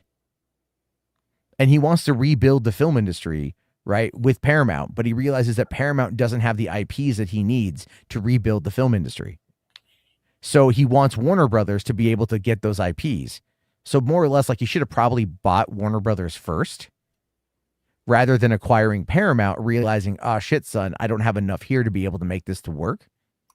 which I think is ridiculous. I think there's enough properties that if done properly, can do really well, right? You have Walter Hamada over there doing the horror stuff. Let that man cook, right? Like, let that man do his thing. You've got the Transformers. I mean, you could find a way to make Transformers great again. Has there been any movement at all since that G.I. Joe crossover? Has Transformers just kind of like gone silent in production? They did the Transformers 1 animated movie that crashed and burned. Yeah, but I'm talking about like live action. I haven't heard any. I think it's possible. There's been a rumor that Michael Bay recently re-signed with CAA because he's seeking representation to potentially go do a 6 Transformers film. That's been the rumor. I don't know if it's going to happen. I think that's the only thing that could save Transformers at this point, honestly. In terms of like box office results, I think people would go to that more than anything else. Because I don't think people actually came because they cared about Transformers. They came because they wanted to see a Michael Bay type movie. I mean, like well, it's kind of like look at like the Masters of the Universe trailer. It's like, are people going to go because they want to see like a science fiction action adventure movie that kind of almost looks like it could be like another John Carter film? Well, I mentioned earlier, I feel like that movie's a bit too late. I feel like that era, it feels like that should have came out almost 10 years ago. It feels like the 80s nostalgia type movies and IP sequels and legacy sequels are starting to really fade away. Well, the thing is Sony was trying to get a He-Man movie off the ground for years. They had Noah Centineo cast as him. They were like getting so close to production, and then it fell apart. And then somehow the project ended up over at MGM, so that means Amazon money. And they brought in Travis Knight to direct it, and it actually looks like it's going to be a lot of fun. Yeah, it looks great. And if it doesn't do well theatrically, then it will blow the fuck up on Amazon Prime. I think the problem with He-Man is it doesn't have the longevity that things like Transformers did. I feel like really the only successful thing they ever had was that 80s cartoon. I don't think it has a generational pull like other things do. I mean, for people like me who, was born in the early 80s, right? Like when Masters of the Universe came out in 87, that movie is critically panned like a motherfucker. I don't care. I love it. I've always loved it. I've always loved that damn movie. It's like Beastmaster. I think it's a lot like it's like Beastmaster. Okay. Yeah. That's like saying that makes House Party 2 look like, or House Party 3 look like House Party 2. Shut the fuck up. It's I don't know about that. But I feel like I think the dads that are my age are going to take their kids to go see it, and I feel like like I will say, like, if they can find a way to make it work, and they can make Skeletor like. I don't know if he needs to be like a menacing victim or a menacing bad guy, or if he needs. He didn't talk. Do you think he's going to have the voice? Voice? Yes, I think he's going to have the voice. What's really funny? Too, and I think that's why he didn't speak. In the Kevin Smith anime that they or animation show, that cartoon that they did on Netflix, they got Mark Hamill to voice Skeletor. Oh, that's really good casting. And he just sounds like the Joker. Like, it's so funny. Like, Mark Hamill's got one lane for voice acting, but it's like everyone's like, we'll go with it. It's fine. It sounds like the Joker. Did you watch The Long Walk? Because he kind of did the Joker voice in that too. Yes, The Long Walk was, I think, if is up there in my top favorites of last year. It's mine too. It might be my favorite movie. It sat with me for fucking days. It's incredible. I fucking love it. It's like, I was watching one of the best Stephen King movies too. Well, my girlfriend's been watching the Hunger Games films like on repeat, and recently, and so I'm talking to her about it, and I'm like, we're watching Catching Fire, which I think is the best of the Hunger Games films, and like, you got Philip Seymour Hoffman, and he's so good. He's good in everything that he does, and I'm like, oh man, it sucks that he died, and she's like, yeah, and I'm like, oh, you should watch, if you like Hunger Games. You should watch this other movie that just came out called The Long Walk. Yeah, that book is what started that whole subgenre. Yeah, like 50 kids go and fucking have to walk till the last one stands. It's really good. And I'm like, and it's directed by the guy who did these Hunger Games films, and it's got Philip Seymour Hoffman's son in it. And she's like, I don't want that shit in my head. I'm like, I guess this kind of like sugarcoats it a little bit, right? Where you've got all these people killing each other, all these teenagers killing each other. So it's just kind of like sugarcoated that it's set in this like sci-fi dystopian future. Yeah, maybe Hunger Games is too. It's the candy version. Long Walk is more depressing because they're not killing each other actively. They're passively killing each other and befriending each other through conversation. Well, dude, it's like go watch Battle Royale. You know what I mean? Yeah, like, I know Battle Royale is so. Oh, dude, that whole scene with the two girls on the hillside. They have the megaphone. We don't have to fight. We can work together. We can survive. And then the fucking the fucking ringer shows up just with the Uzi and guns them both down. Like, holy fuck. That movie's fucking. That movie's brutal as shit. When Hunger Games was coming out and there's all these people like talking about how much it affected them, I kept telling them you got to watch Battle Royale, and a lot of them were like, "Fuck you, dude! Why did you make me watch this?" Yeah, it's hilarious. But then even Steven, even more mean spirited. I don't know if you've ever. I saw the second one. Yeah, where he ends up like having the Kalashnikov and he ends up like running a it's more of a guerrilla warfare type thing. Because they were entering an active war with the U.S. and they were running out of troops, so they basically said, "All right, we're reprogramming the Battle Royale program. Instead of making kids kill each other, we're going to make them kill the enemy." But they'd like do that thing where if your partner dies in combat, then your head blows up too. So you had to be like working in tandem with your partner. It was a fucked up movie. Yeah, I mean, and that's where it's like, I wouldn't mind seeing like a American version of that, like actually do it. But they'll never actually touch it. No. Long Walk was brutal though. Long Walk didn't shy away from anything. Like when that first kid got shot, the 15-year-old kid got shot. That was the first one, the diarrhea, right? That was the first kid. No. The diarrhea. The Charlie horse. The Charlie horse guy. Yeah. And then, but then you got like the one journalist guy that like ends up like breaking his foot and just drags it. Oh man, Jesus fucking Christ. No, the diarrhea guy. The diarrhea guy was like, I'm just going home. I'm going home. And just like don't look back. Oh fuck, that got me. Or when like the one kid that was like beefing with the one dick, right? And then like he falls and everyone blames him for getting that kid killed. I felt so bad for him, dude. And then it's like, and then oh man, it was fucking like the whole 3% grade scene going up that hill at night, trying to maintain the speed was just like intense. Yeah, dude, I've wanted a Long Walk movie since I was a kid. I never thought I'd get it, and now that it happened, I can't believe it's actually this good. It's like Shawshank to your good. Yeah, it is. As far as adaptations go, Tony here's asking, would you say it's more ruthless than It? Oh my god, yeah. Yes. Yeah, it is a baby movie compared to Long Walk. Like the thing with the Long Walk though is just like it's just the concept of it establishes the rules and it doesn't deviate from the rules, and that's it, right? It's like walk until there's one person left. If you go under 3 miles an hour, you get a warning. You get like I think 2 or 3 warnings every 3 hours, and the time will reset. And then the last one to survive gets what you want. And what's fascinating though is they provide you water, they provide you rations. They want you to go as long as you can. Yeah, well, because they look at it as being like this challenge is an industrial boom. Like, because that was a whole part of the morale boost for the nation. Yeah, which I found to be such a weird thing. Well, right? Do you know what it's meant to represent? Do you know when he wrote that book? Late 70s. He wrote it when he was in high school, and it's his direct high school age thoughts on the draft for Vietnam. When you look at it through that lens, it makes so much sense of this is just a meat grinder that has no fucking purpose. Why are we doing this? Oh, that makes sense. Yeah, and the ending is a little different in the book. It's still kind of there in the movie, though. Where in the ending, he just continues to walk. He shoots him. Yeah, but he and it's continues supposed to to kind of represent like the PTSD that you instilled in an entire fucking generation of men for this purposeless thing you drafted us into. That makes a lot of sense, right? And one of the things I noticed, and it makes it all the more sad now, is as I was watching The Long Walk, what I felt like, a pairing. If I was going to pair 2 movies together, like a good cheese and wine, which is odd because I don't like wine and whatever. But I think I would start with The Long Walk, and then I would go into Stand By Me.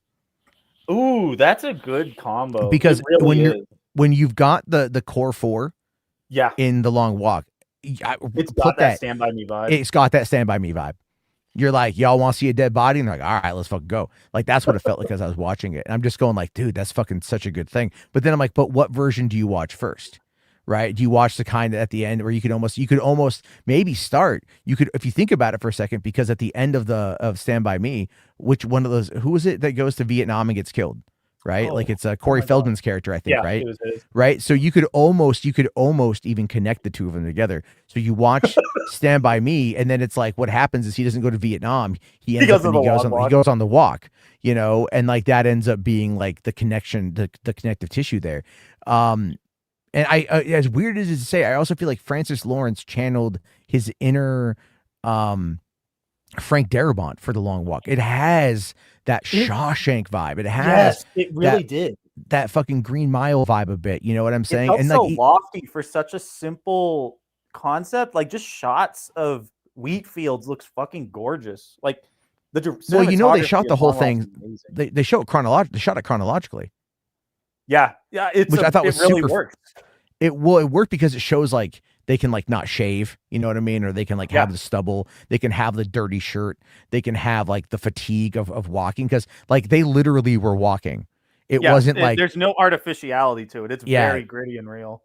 It was just like they're definitely like by the end they're exhausted, they're wiped out, physically, emotionally, mentally, and then while still having to act while walking and like being in that mindset. Like if any of those guys were method, and I don't know if they were, but if any of those guys were method, it would be such an interesting like end of the day thing, right? Like how would you, because they shot it in Canada and they shot it in the summer, and so it would have been hot and muggy. And up there in like the Toronto areas where I think they filmed it, somewhere in that region. And so it was like, it does get humid over there. And it's also just like middle of nowhere, walking around, like minimal crew, minimal everything. Some highway road somewhere. Yeah. And just like, all right, like we can just, go out to the middle of fucking Manitoba or some shit and no one's here. And then just do this bleak fucking movie, and I just really, I liked Judy Greer for that moment she was in it. I enjoyed her performance was really good in that as well. Yeah, surprised she didn't get nominated for Best Supporting, because that was raw emotion. There wasn't a single bad performance in that movie. No, everybody is amazing. Dude, the fact that the other guy, I forget his name, but he was the dude from Alien Romulus. Like he was really good. He is killing it. Have you seen Romulus? Yes, I finally saw Romulus. Yes. Yeah, he was the best part of Romulus too. Yeah. I enjoyed Romulus all the way through. Romulus felt to me like I was watching like a best of collection for like the way I described it. It feels like a theme park ride, best of Alien stuff. Kind of, yeah. Is Long Walk streaming anywhere? I think it's on HBO Max. Music Mania says, I've always wanted a film shot in order. I mean, it's difficult to do depending on what you're trying to make, but yeah, like the fact that they did it worked out really well. Azteca here says Salem's Lot 4K in April. Yeah, that's gonna be good. I do want to watch that. I've never seen that version of Salem's Lot. I did watch the original. Yeah, I've never seen it, but I did see the Gary Dauberman one that came out a couple of years ago. I did watch that on HBO Max, and I felt like we were robbed. I felt like we were robbed. Because there's like a 3.5 hour cut of that movie, I think, of the one with Lewis Pullman. That was, and I thought like, okay, like I wanted to see more. So this Toby Hooper 3 hour one, I'll probably have to get my hands on. The original Salem's Lot hits a lot different post-COVID. So I'm kind of glad you get to see it for the first time in a post-COVID lens. It really changes the perspective. It's kind of like how The Stand hits different now. Oh, I got to find my copy of that. So I actually, a couple years ago, I was at Walmart over the Halloween time, 2024, and I found the Blu-ray steelbook of The Stand, and it was like $20. So I bought it. I got put in a bin. I got to go pull it out. I got to get some shelving, but I do have The Stand on Blu-ray at least. I know they're never going to release a 4K of it, and that's fine.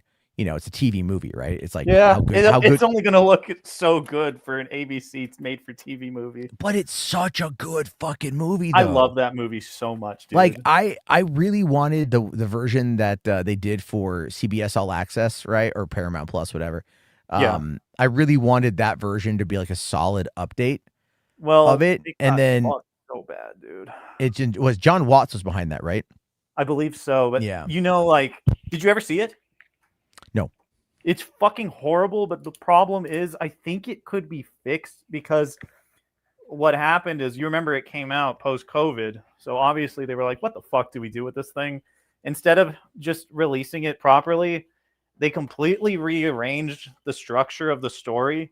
So you know how the beginning of The Stand, the whole first half is the Captain Trips outbreak. That doesn't happen for like maybe 3 hours, and they just show clips of the outbreak as it starts off with the Boulder community in Vegas and stuff, and then shows you flashbacks of the I outbreak. hate when they do that. I'm like, just show me the outbreak and then everything out. Like, establish the dread. I think they shot it that way, but because of COVID, I think they were afraid to have people watch immediately 3 episodes of 3 hours of a virus destroying Earth. Oh, kind of like collateral damage after 9/11, even though it was completely pointless to do that. Yes, because the way it's edited, it does not feel coherent. I do not believe for a second that was the original director's intent. I have a feeling that they forced them to edit it in a way where we could avoid the Captain Trip stuff as much as possible at the beginning to get viewers in. See, that would be interesting. Yeah, this is why the politics of Hollywood, are always kind of, because what is it now? We look back on movies from like 30, 40 years ago that we loved as kids and we're like, ooh, it had some problems, but like, I guess we'll just kind of roll with it. Maybe that's part of the charm, but stand by your art. You have to stand by your art, and that's how you make good ones. Well, I mean, I guess that's kind of how, what Shia LaBeouf and Indiana Jones 4. But okay, I respect him for those comments. I respect him for the comments. I mean, obviously they were trying to kind of please a bunch of different masters with that. I still love Kingdom of the Crystal Skull. I would say Dial of Destiny is better, but I get Dial still. I still how the fuck haven't you seen Dial? I was busy when it came out, and then okay. What I want you, yeah, dude, fucking Dial is good. Okay, hold on. I want to get back to this article real quick because it's interesting here. So, because this is the whole point. Matt Belloni, okay, after talking to Ted Sarandos about all this shit, right? He says that he called up Eduardo Acuna, the CEO of Regal Cineworld Group, the country's second largest chain, so more than 5,000 screens. Acuna is usually pretty measured. And true to form, he says he's cautiously encouraged that Sarandos has indeed switched religions and now believes in theaters, even though Ted's incentivized to say whatever he needs to say to get the deal done, which is very, very true. So he says, that's why I'm putting the word cautiously in front of encouraged. I think once they look under the hood of Warner Brothers, they saw that theatrical was a good thing and that no one is going to pay $80 billion for an asset not expecting a return. I mean, that's the other part of it too, is like Warner Brothers had a great 2025. Like, there's no denying that. Mm-hmm. They had a fantastic 2025. And so it seems weird to me that it's like, if you have such a great year and you're kind of on the rebound, why would you sell? But at the same time, your value is the highest, though. True, that is true. And it's kind of like, why did Seinfeld end at season 9? Yeah, always end on a high.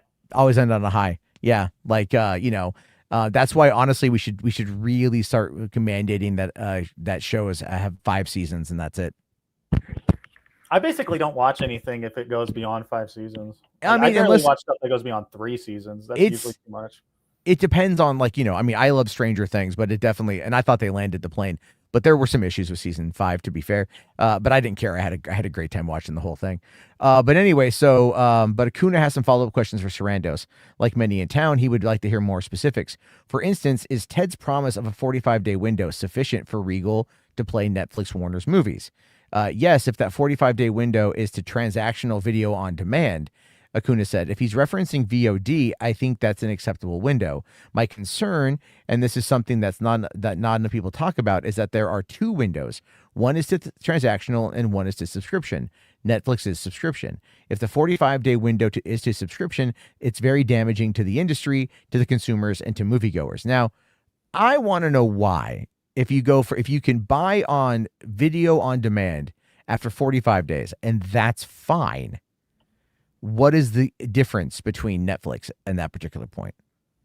Yeah, really. I don't see there being much of a difference, right? Because if Regal is not getting any money off of that VOD purchase price or that rental, then why the fuck do they care? Yeah, there's no lucrative reason to keep it at that point other than to just keep the Regal name out there, I guess. I don't know. Yeah, it says, okay, so here you go. Was Ted talking about VOD or Netflix /HBO Max? A Netflix rep told me that the Warner's movies would continue their current windows to HBO and HBO Max, which is usually 47 days to VOD and 78 days to HBO Max, with adjustments made depending on the title. Superman, for instance, went VOD after 35 days, okay, which is actually a smaller window to that. That actually was 12 days shorter window. And you know why that was? Because Superman began to drop off a lot cinematically. It had a hype behind it, but it ended up dropping off relatively quickly. So, okay. So Blargan will be right back. Okay. And so anyway, he says here that, all right. So the Alto Nights, if it bombs, was on VOD and, subscription video on demand much sooner. If he means 45 days to Netflix, that's not good enough. Well, I'd like to know why that's not good enough, because you figure, it doesn't matter after the 45 days. I mean, look, man, come on. I've spent I understand that Eduardo here wants to make, he wants his company to make money. I get all that. But after a couple weeks, man, you have to start okay, this is going to sound crazy, but you guys got to hear me out on this one. All right. So in many ways, movies are like the fashion industry in the sense that they're commodified to be a 52-week retail cycle. So the fashion industry operates by dropping new clothes every single week. All right. They flood the market with new stuff all the time.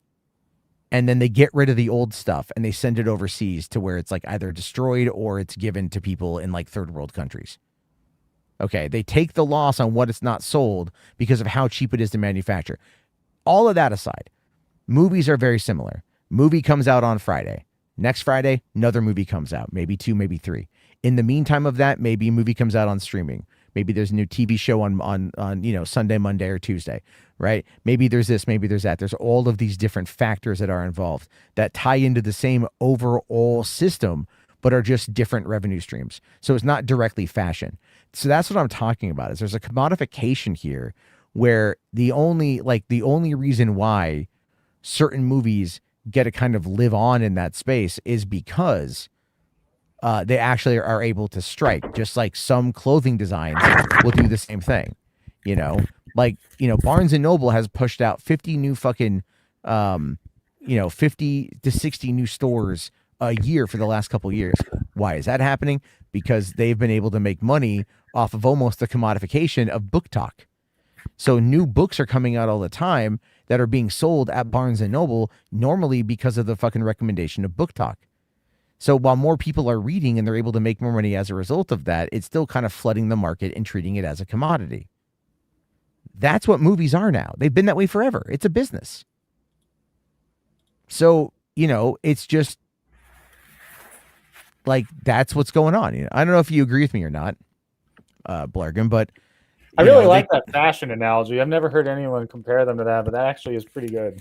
No, fashion is fucking terrible. I hate the fashion world. Look, I'll be fair. Right now, I'm rocking my girlfriend got me a Fallout hoodie from Temu for Christmas. It is not good. I was gonna say, is it already falling apart in the wash? No, it's not. It's not. But the thing is though, is she got. I have a large chest, and so they don't have XL, double whatever, right? Large XL, whatever. They have chest size. So the chest size, according to the Chinese, puts me in what would be the American equivalent of a 3X. Never mind the fact that I'm probably down under 200 pounds for the first time in well over 20 years, 25 years even, And so it's this hoodie is very big on me. It makes my neck look so weird, but it's comfortable and I like it. It was a nice gift. It's got Fallout. It's got a Pit Boy on it, but it's got the hot, it looks like it's from the game. And so it's great. It's comfortable. I don't mind wearing it around the house. It's my around the house hoodie that I also wear when I go out anywhere else now too. So, I don't give a shit. It's comfy. My whole point though is that it's that came from China. And if they tried selling this in the States, what she bought for maybe $10-15, they would have tried selling for $50, and I wouldn't have paid that. Dude, yeah, shit is real. Shirts and stuff are upcharged like crazy in the US. I think right now it's a lot of because of the tariffs though, but they were already really bad even before. No, they're just trying to justify the amount of waste that they have. I think the tariffs are bad now, but I mean, even like many years ago, it's like you used to be able to go to Macy's and find a decent clearance section.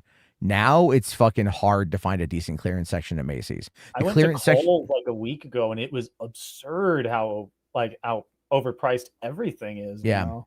When I was living like 10 years ago, when I moved back to Portland, I lived not too far away from a Macy's that was out there on the east or west side or whatever. And we'd go out there. They had a great clearance section. I'd get like fucking nice new jeans literally for like $5 that I still have to this day. You know, like t-shirts I'd buy that were like, $6, $7 or whatever, because they're on clearance. And I go back there again, and like I can't find anything like that.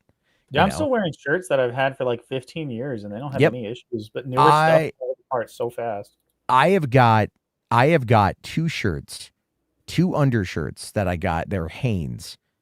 I got from my mom on Christmas 2003, and they are still in my rotation. And they still are fine. They're still I fine. still got some stuff from that long ago too. I have got Fable, the video game, t-shirts, promotional t-shirts from E3 2004 that are not as often in my rotation, but they are still actively worn by me. Yeah, I have something like that. It's very close to that year. I have a promotional Nintendo DS shirt that Nintendo sent me back then. The first DS. So man, I gotta find it. When I had first moved to California, I had ended up I had a Dreamcast back then, and I got the game Armada on the Dreamcast, which is a really great little kind of space shooter thing. Yeah. I ended up going over to the forums. I don't know how or why. I went over to the forums and started an account over there and started talking to everybody. And those are like my first friends in California. So I just moved to California. I didn't know anybody. And so one of those guys, I don't remember his name, but everyone called him Captain. That is whatever his handle was. A couple months, a little over a year later, Conker's Bad Fur Day came out. And I got it, but he went and got me for my birthday a Nintendo 64 Conker's Bad Fur Day shirt from like GameStop or something. I still have it. I still have it. That was very nice of him to do. I mean, it's like I still got somewhere I've got a Tony Hawk Underground shirt. It says Thug. I've got Comic-Con Star Trek from 2009. So this would have been from 2008 Comic-Con. The same year, I got a Star Trek shirt. It says Star Date, whatever the fuck day on it. There's a lot of good, really fun memorabilia and shit. Nowadays, I don't even.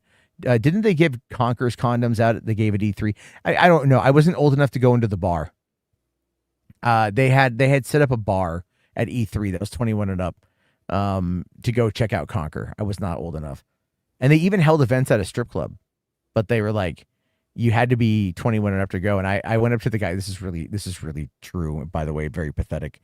But the guy who was telling me that they had this party at a strip club, I asked him, I said, so is this full nude or is this topless? And he goes it's full nude. And I said, well, then it's not 21 and up. And he goes what are you talking about? I'm like, California state law indicates that if you're going to have full nude, no alcohol can be allowed on the premise. But if you have alcohol, then it can only be topless. And he just looked at me like the fat nerd that I was, and the fucking virgin guy going actually, California law says this. I thought it would work. I thought I would throw down hard. I'd be like, facts, bitch, law, bitch, nothing. Who did you think you were going to impress with that? I don't know. I thought I'd be able to talk my way in, be like, well, technically you guys are you're denying me access to an event that I can legally be allowed to attend. and there's titties. And I think that is unfair because I would like to see titties. And also Bush. What was the first R-rated movie you remember seeing in a theater? In the theater? By myself. When you say by myself, you mean just sitting there by myself and watching it? Or no, you could have I'm talking about your parents didn't come with you. Oh, dude, my mom, when I was 16, when I was 15, I would go to I'd have my mom take me to the theater. I'd have her buy me a ticket to an R-rated movie. And then she would leave. And then I would go in between the two box offices and I would wait for a couple to say the movie that they're going to go see. And then I would follow them into the movie. And the ticket taker would never question it because I was following behind two adults that had bought tickets. Yeah. So I remember like Last Man Standing. I saw The Long Kiss Goodnight. I saw Frighteners on my very first date, actually. And what happened with that was so funny. So my neighbor was unemployed at the time, but he drove a Jaguar, and nice Jaguar. And he was like, "Hey man," I told him, I said, "Hey, I got this date with this girl named Crystal. I'm all excited. I'm 15, you know." And he's like, "Oh, so what do you want to do?" And I'm like, "Well, we, go see a movie and take her to go get lunch. You know, there's a nice Mexican restaurant, and everything we could go do." And I was working too. I was working as at a label making factory, believe it or not. No, like we had the Skechers like stickers. This is mostly stickers for like cell phones and pagers, like in the 90s and shit. It's a place called Identigraphics in Portland. It was such a fun job to work at too. And but I was making like $6 an hour. Minimum wage was $5.50, so I was making more than my fucking minimum wage working counterparts at friends at other jobs over the summer. So I'm like, I got a little bit more cheddar in my pocket, And so he's like, "All right, I'll tell you what I'll do. I will be your chauffeur for the day." Like legit. We got in his van, we got in his Jag, right? Drove all the way over to Northeast Portland where this girl lived, picked her up, drove her out to the lunch. We went and got lunch. I ordered us like virgin daiquiris and shit, and so we enjoyed lunch. And then in this time, he had gone over to the theater, which was on the other side of town, bought the tickets for the movie, came back over, then drove us over and gave me the tickets.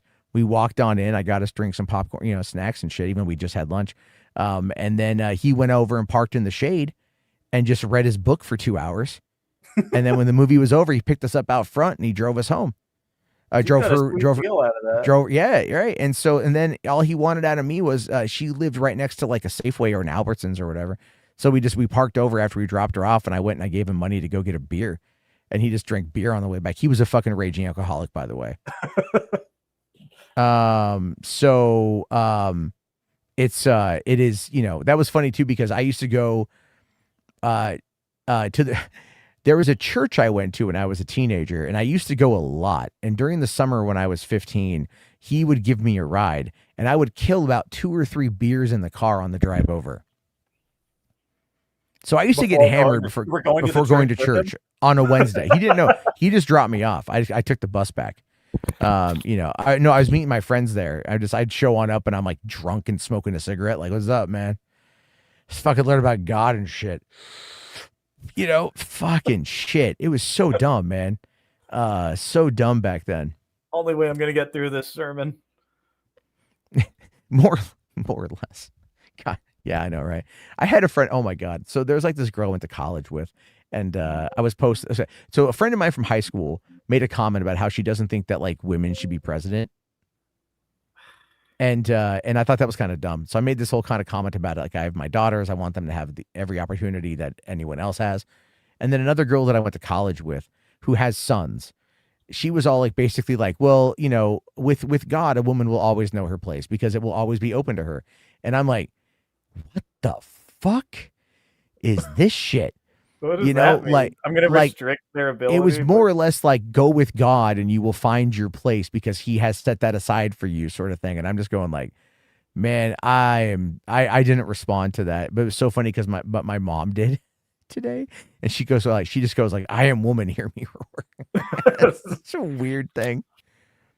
Oh, Jess here popped in a super chat. I didn't see it yet, man. And I got one from Rational too, buddy. I'm so sorry. Jess here says, I was saying that the clearance sections are now rated by resellers, which is why you can't find anything that's good. Yeah, that's very true.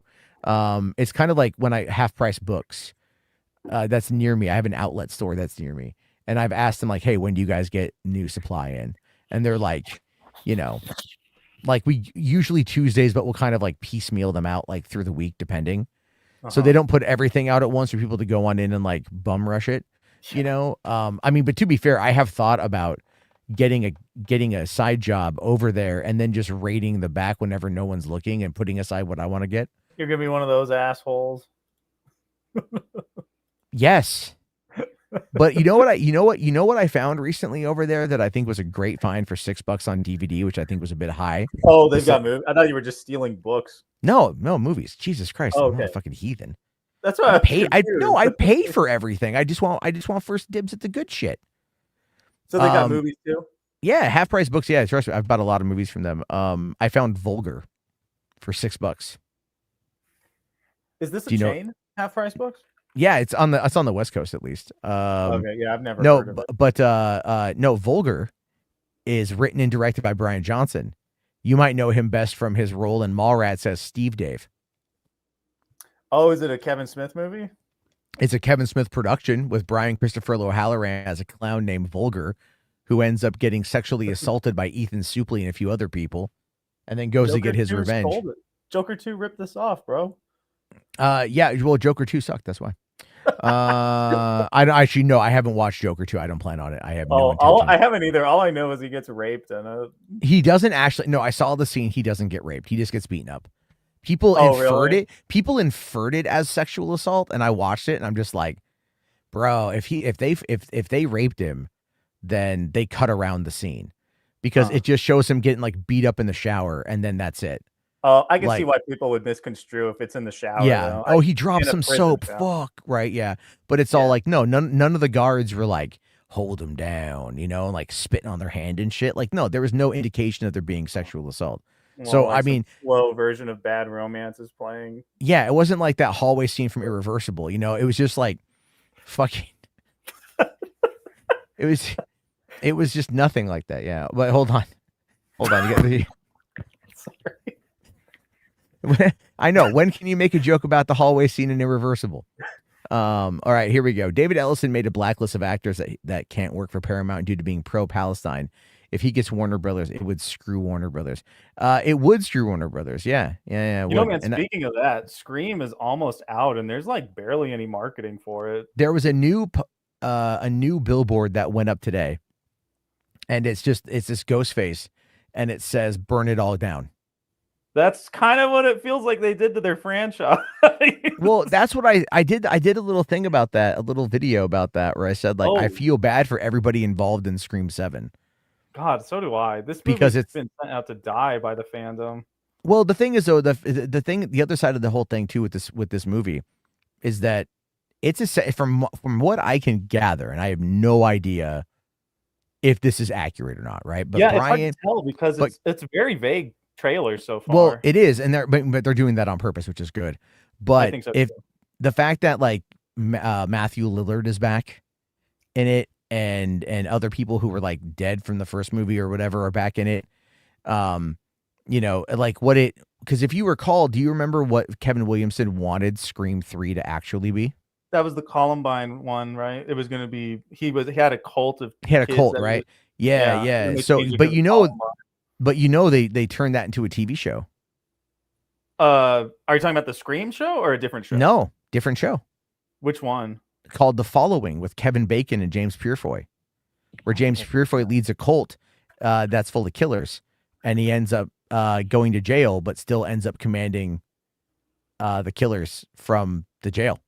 Was it just a similar concept, or did they actually repurpose elements? And I mean, there's because the thing was though, is the show The Following was created by, drum roll please, Kevin Williamson. Oh shit!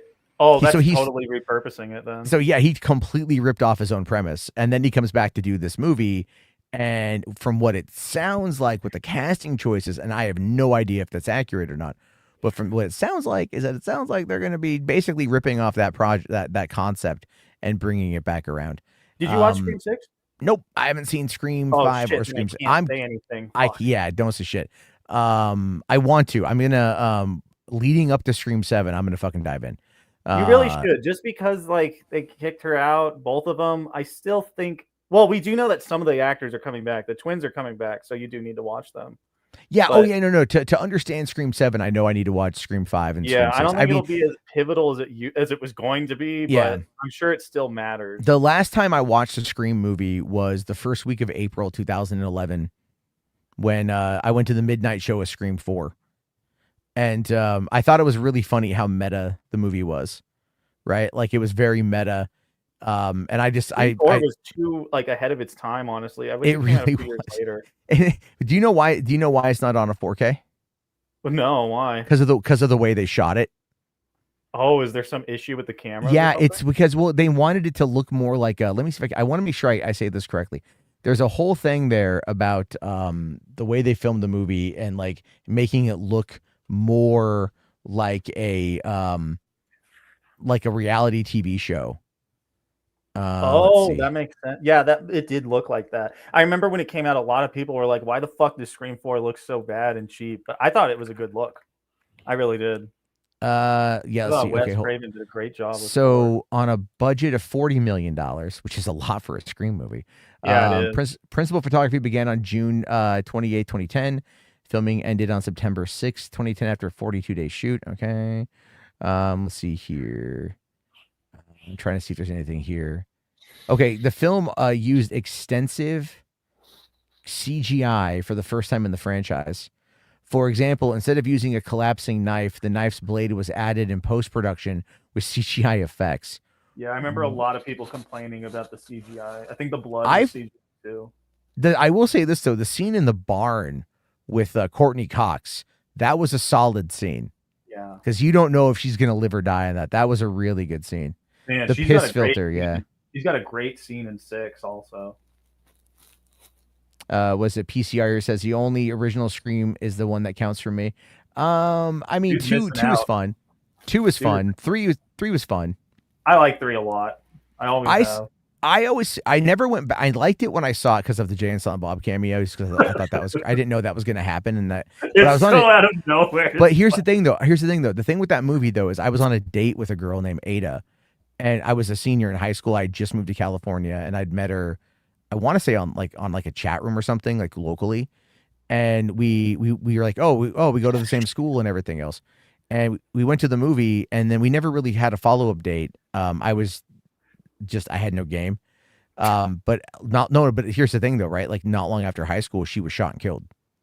She had met a guy who was a meth dealer, and he had stolen meth from another dealer, and that dude came to collect, and he ended up shooting the guy through the hand, and the bullet went through the hand and then into her chest. Oh my God. Yeah. So I found that out from her friends not long after it happened, and that was real sad because like she was nice, and I felt like, I mean, I can't feel bad. I had nothing to do with it, but it's like, no, that is fucked. So it's like, yeah, I mean, because like the last time I remember seeing her is I was like having lunch with my friends, and she walked by and she smiled and I smiled, and that was really like the last interaction. I have like no game and like no riz, and like I have no way of knowing if like even now in the ripe old age of 43, if I have some lady flirting with me, I got no fucking idea, man. I'm dense as shit. I have no idea. It's happened to me so many times where people are like, dude, she's totally into you. Like, oh really? Yeah, I have no idea. I'm like, oh really? Oh, okay. Okay. It's like, shit, that's weird. And then like, oh, like you got a girlfriend? Like, yeah, 17 years been together. Oh, okay. Well, then there you go. I mean, it's probably best in that regard that I don't. But I will say this though, the downside with me is that I'm really friendly, and I'm talkative. That's my problem. I run into that issue where so many people end up having like feelings for me, and I'm oblivious to it because but it happens too easily because I'm too friendly, and people's like, you're so nice to me. See, I get the opposite. I get the inverse of that, which is where I think people think I'm hitting on them. That happens to me all the time. It's because I'm too open and friendly with people. Yeah. And I'm like, no, I'm just like that. Yeah, I don't have a filter with people. I talk to everybody as if like I'm their best friend, even when I just meet them. So I think I open up to people more than most people are used to, even from their friends. Oh, I mean, I had conversations about like with like I had these Korean girls that are Vietnamese girls that I was taken to the airport the other day, and they're like maybe like mid-20s or whatever, and we're talking, and it got on the subject. They started asking me about like the male loneliness epidemic and shit, and like Were they talking about the specifically in the U.S. or like with the just Korean I think ones in general, I think just in Oh, I general, see. like their mom was from like Vietnam, and they were clearly here from a young age. Yeah. So we're talking about that, but it's like it just got like a real deep conversation and everything else, and so like, but again, they were just like, oh, we hope we get you when we come back because we can talk more and everything else, and I'm just like, cool, yeah, all right. Like your mom tipped me $20, so I'm kind of like down for you guys to come back because I'll take more 20s. I think you and I, what we do, I like go at conventions and sell shit and talk to people constantly. I think because of what we do, we're really good at conversation with random strangers. Yeah, I have this. I I don't know about you. I have the weird ability, and I don't even know if I want to call it an ability, where for some reason people feel like they can tell me things. I have that same thing. And they don't like stop themselves, right? Yes, like, I have that same thing. Like, do you have, because I'll be at Costco for some reason, like elderly white men will come up to me and like want to have a conversation. And I'm like, I don't work here. It's not just the women. I have that too. Yeah. Like, I don't work here. I don't know what the fuck's happening. Do I look like an employee? Yeah. I'm like, do I know you? Like, no, I don't know you. Okay. And then, when I think one of the funniest ones I had when I was on the bus, is I had this one guy who was older gentleman in his 80s. He was a widower. He had flown back from LA. He had like surgery on his ass, I think on his colon. Damn. And so he goes, like, we're chit-chatting. I had a van full of people, right? We're heading southbound. And he just goes like, he starts talking to me, and then he goes like, you know what? I'm like, yeah. He goes, I gotta say, I got off the plane and I went to the bathroom and I had like the greatest poop of my life. Fuck yeah, man. And I was like, all right, that's great to hear, and he basically was like, I got no one else to talk to except my TV. And I'm like, all right, and I dropped him off, and like the lady sitting next to him was like, that was really nice of you to talk to him like that. I'm just like, I mean, like I will talk to anybody sort of thing. It's definitely like a fun, it's a fun gig. I like the gig, that I do. It's, but I also enjoy talking to passengers about movies. I do try to steer it that way. Because I feel like I had this guy last night, I made a comment about Star Wars, and he's like some older, like, boomer. And he goes like, that's interesting. I'd actually like to know what he thinks about. Well, Star that's Wars. okay. So this is the thing, right? I was like, he goes, oh, I like Star Wars. And I was all like, oh, really? What and then is your idea of Star Wars, sir? Well, he has not seen any of the Disney Plus stuff. So I was like, at least like the sequels. Yeah. I think so. Yeah. Okay. He was saying like, oh, he goes, I think I've seen the movies that have gone to theater. Like those are the ones I've seen. And I was like, oh, have you seen fucking Andor? And he's like, no. And I'm like, oh my God, Andor's so good. And I'm like, it's a really great way of pointing out fascism. And then I'm all like, I'm like, I don't know where you're standing politically, but like, it's a really good way of pointing out fascism. And then he just goes like, fascist, but then he just goes like, well, I'm conservative. And I'm like, well, I'm not. The fact that he said that feels like he's equating them in his mind. I know, right? It's a really weird. On yourself, bro. It's kind of, well, he was from Fresno, California, and I was all like, I should have fucking figured that out, dude. Fresno and like Bakersfield, it's all Republican shit. But it's like, I was like, all right, well, it's kind of how the empire rose to power, good people doing nothing sort of thing. And he's like, oh, that's kind of, maybe I should watch those. And I'm all like, yeah, you totally should, man. Star Wars is great at pointing out fascism. Jesus Christ. That's hilarious that he basically told on himself like that. It's pretty good. Hey, I've been sitting here for 2.5 hours. I gotta take a leak. Yeah, can you hold the fort down for like 30 seconds? Sure, Thank you. Sure. What's going on, everyone? Got any questions? I don't even know how many people are in here. I can't see the count.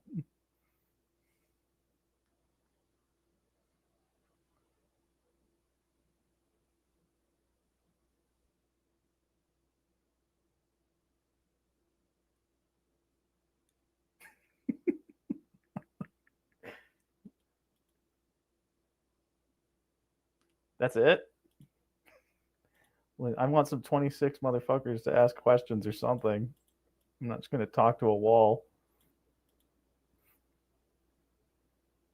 He's taking a leak.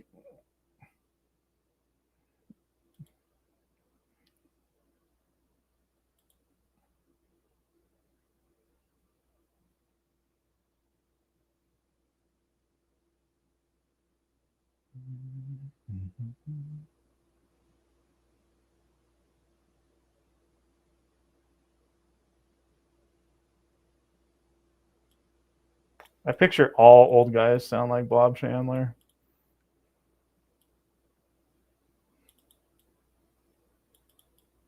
Get all that Star Wars stuff off of there. Yo, Parallax, how far is the Invincible show? How many seasons are there now? Like, where is it at in the comics? I've still not seen any of it. So they're getting to like the Viltrumite War.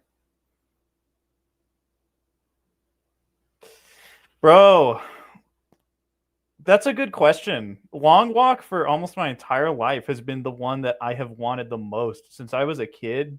That is one of the ones that stuck with me the most, and I've always asked, why the fuck have they never made a movie out of this? Gosh. A lot of my favorites have already gotten an adaptation, to be honest. The thing with me, even when they get bad movies, I kind of love them. Like, I really like Tommyknockers, even though it's a piece of shit movie. I do like it. I think Tommyknockers would be a really good movie for them to remake, though.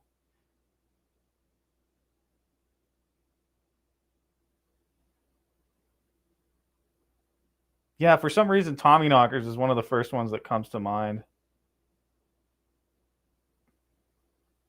All right, thank you for that.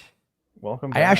actually do have to like start winding it down in the next like 15 minutes because Yeah, I totally forgot. Well, no, my daughter has a concert in the morning. She's like singing. Oh shit! So What kind and of it's concert? it's like they're doing they're second graders and they're singing Supercalifragilisticexpialidocious, and she's getting an award. Nice. So, but she doesn't know she's getting an award. Like the teachers DM'd us and we're like, we're doing that. How long is this fucking? I'll tell you what, Rational. I'll start your movie. I will watch it tomorrow. Okay, I'll be on tomorrow night. We'll show it because I really just need to like get myself out of here. Because it's like 9 minutes, but it's just kind of like, I need to like get going. Yeah, but I got it locked and loaded up here. And everything else. I do want to watch it. We'll just watch it tomorrow.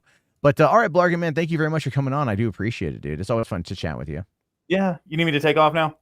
Yeah. I'm just gonna end it because I just need to go lay down. Yeah.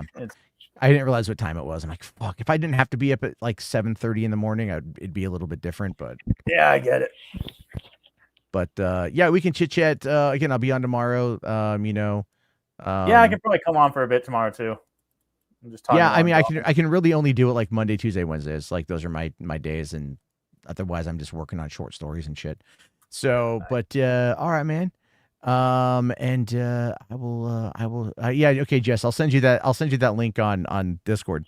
But all right, everybody, have yourself a good night, and have a good night, everybody.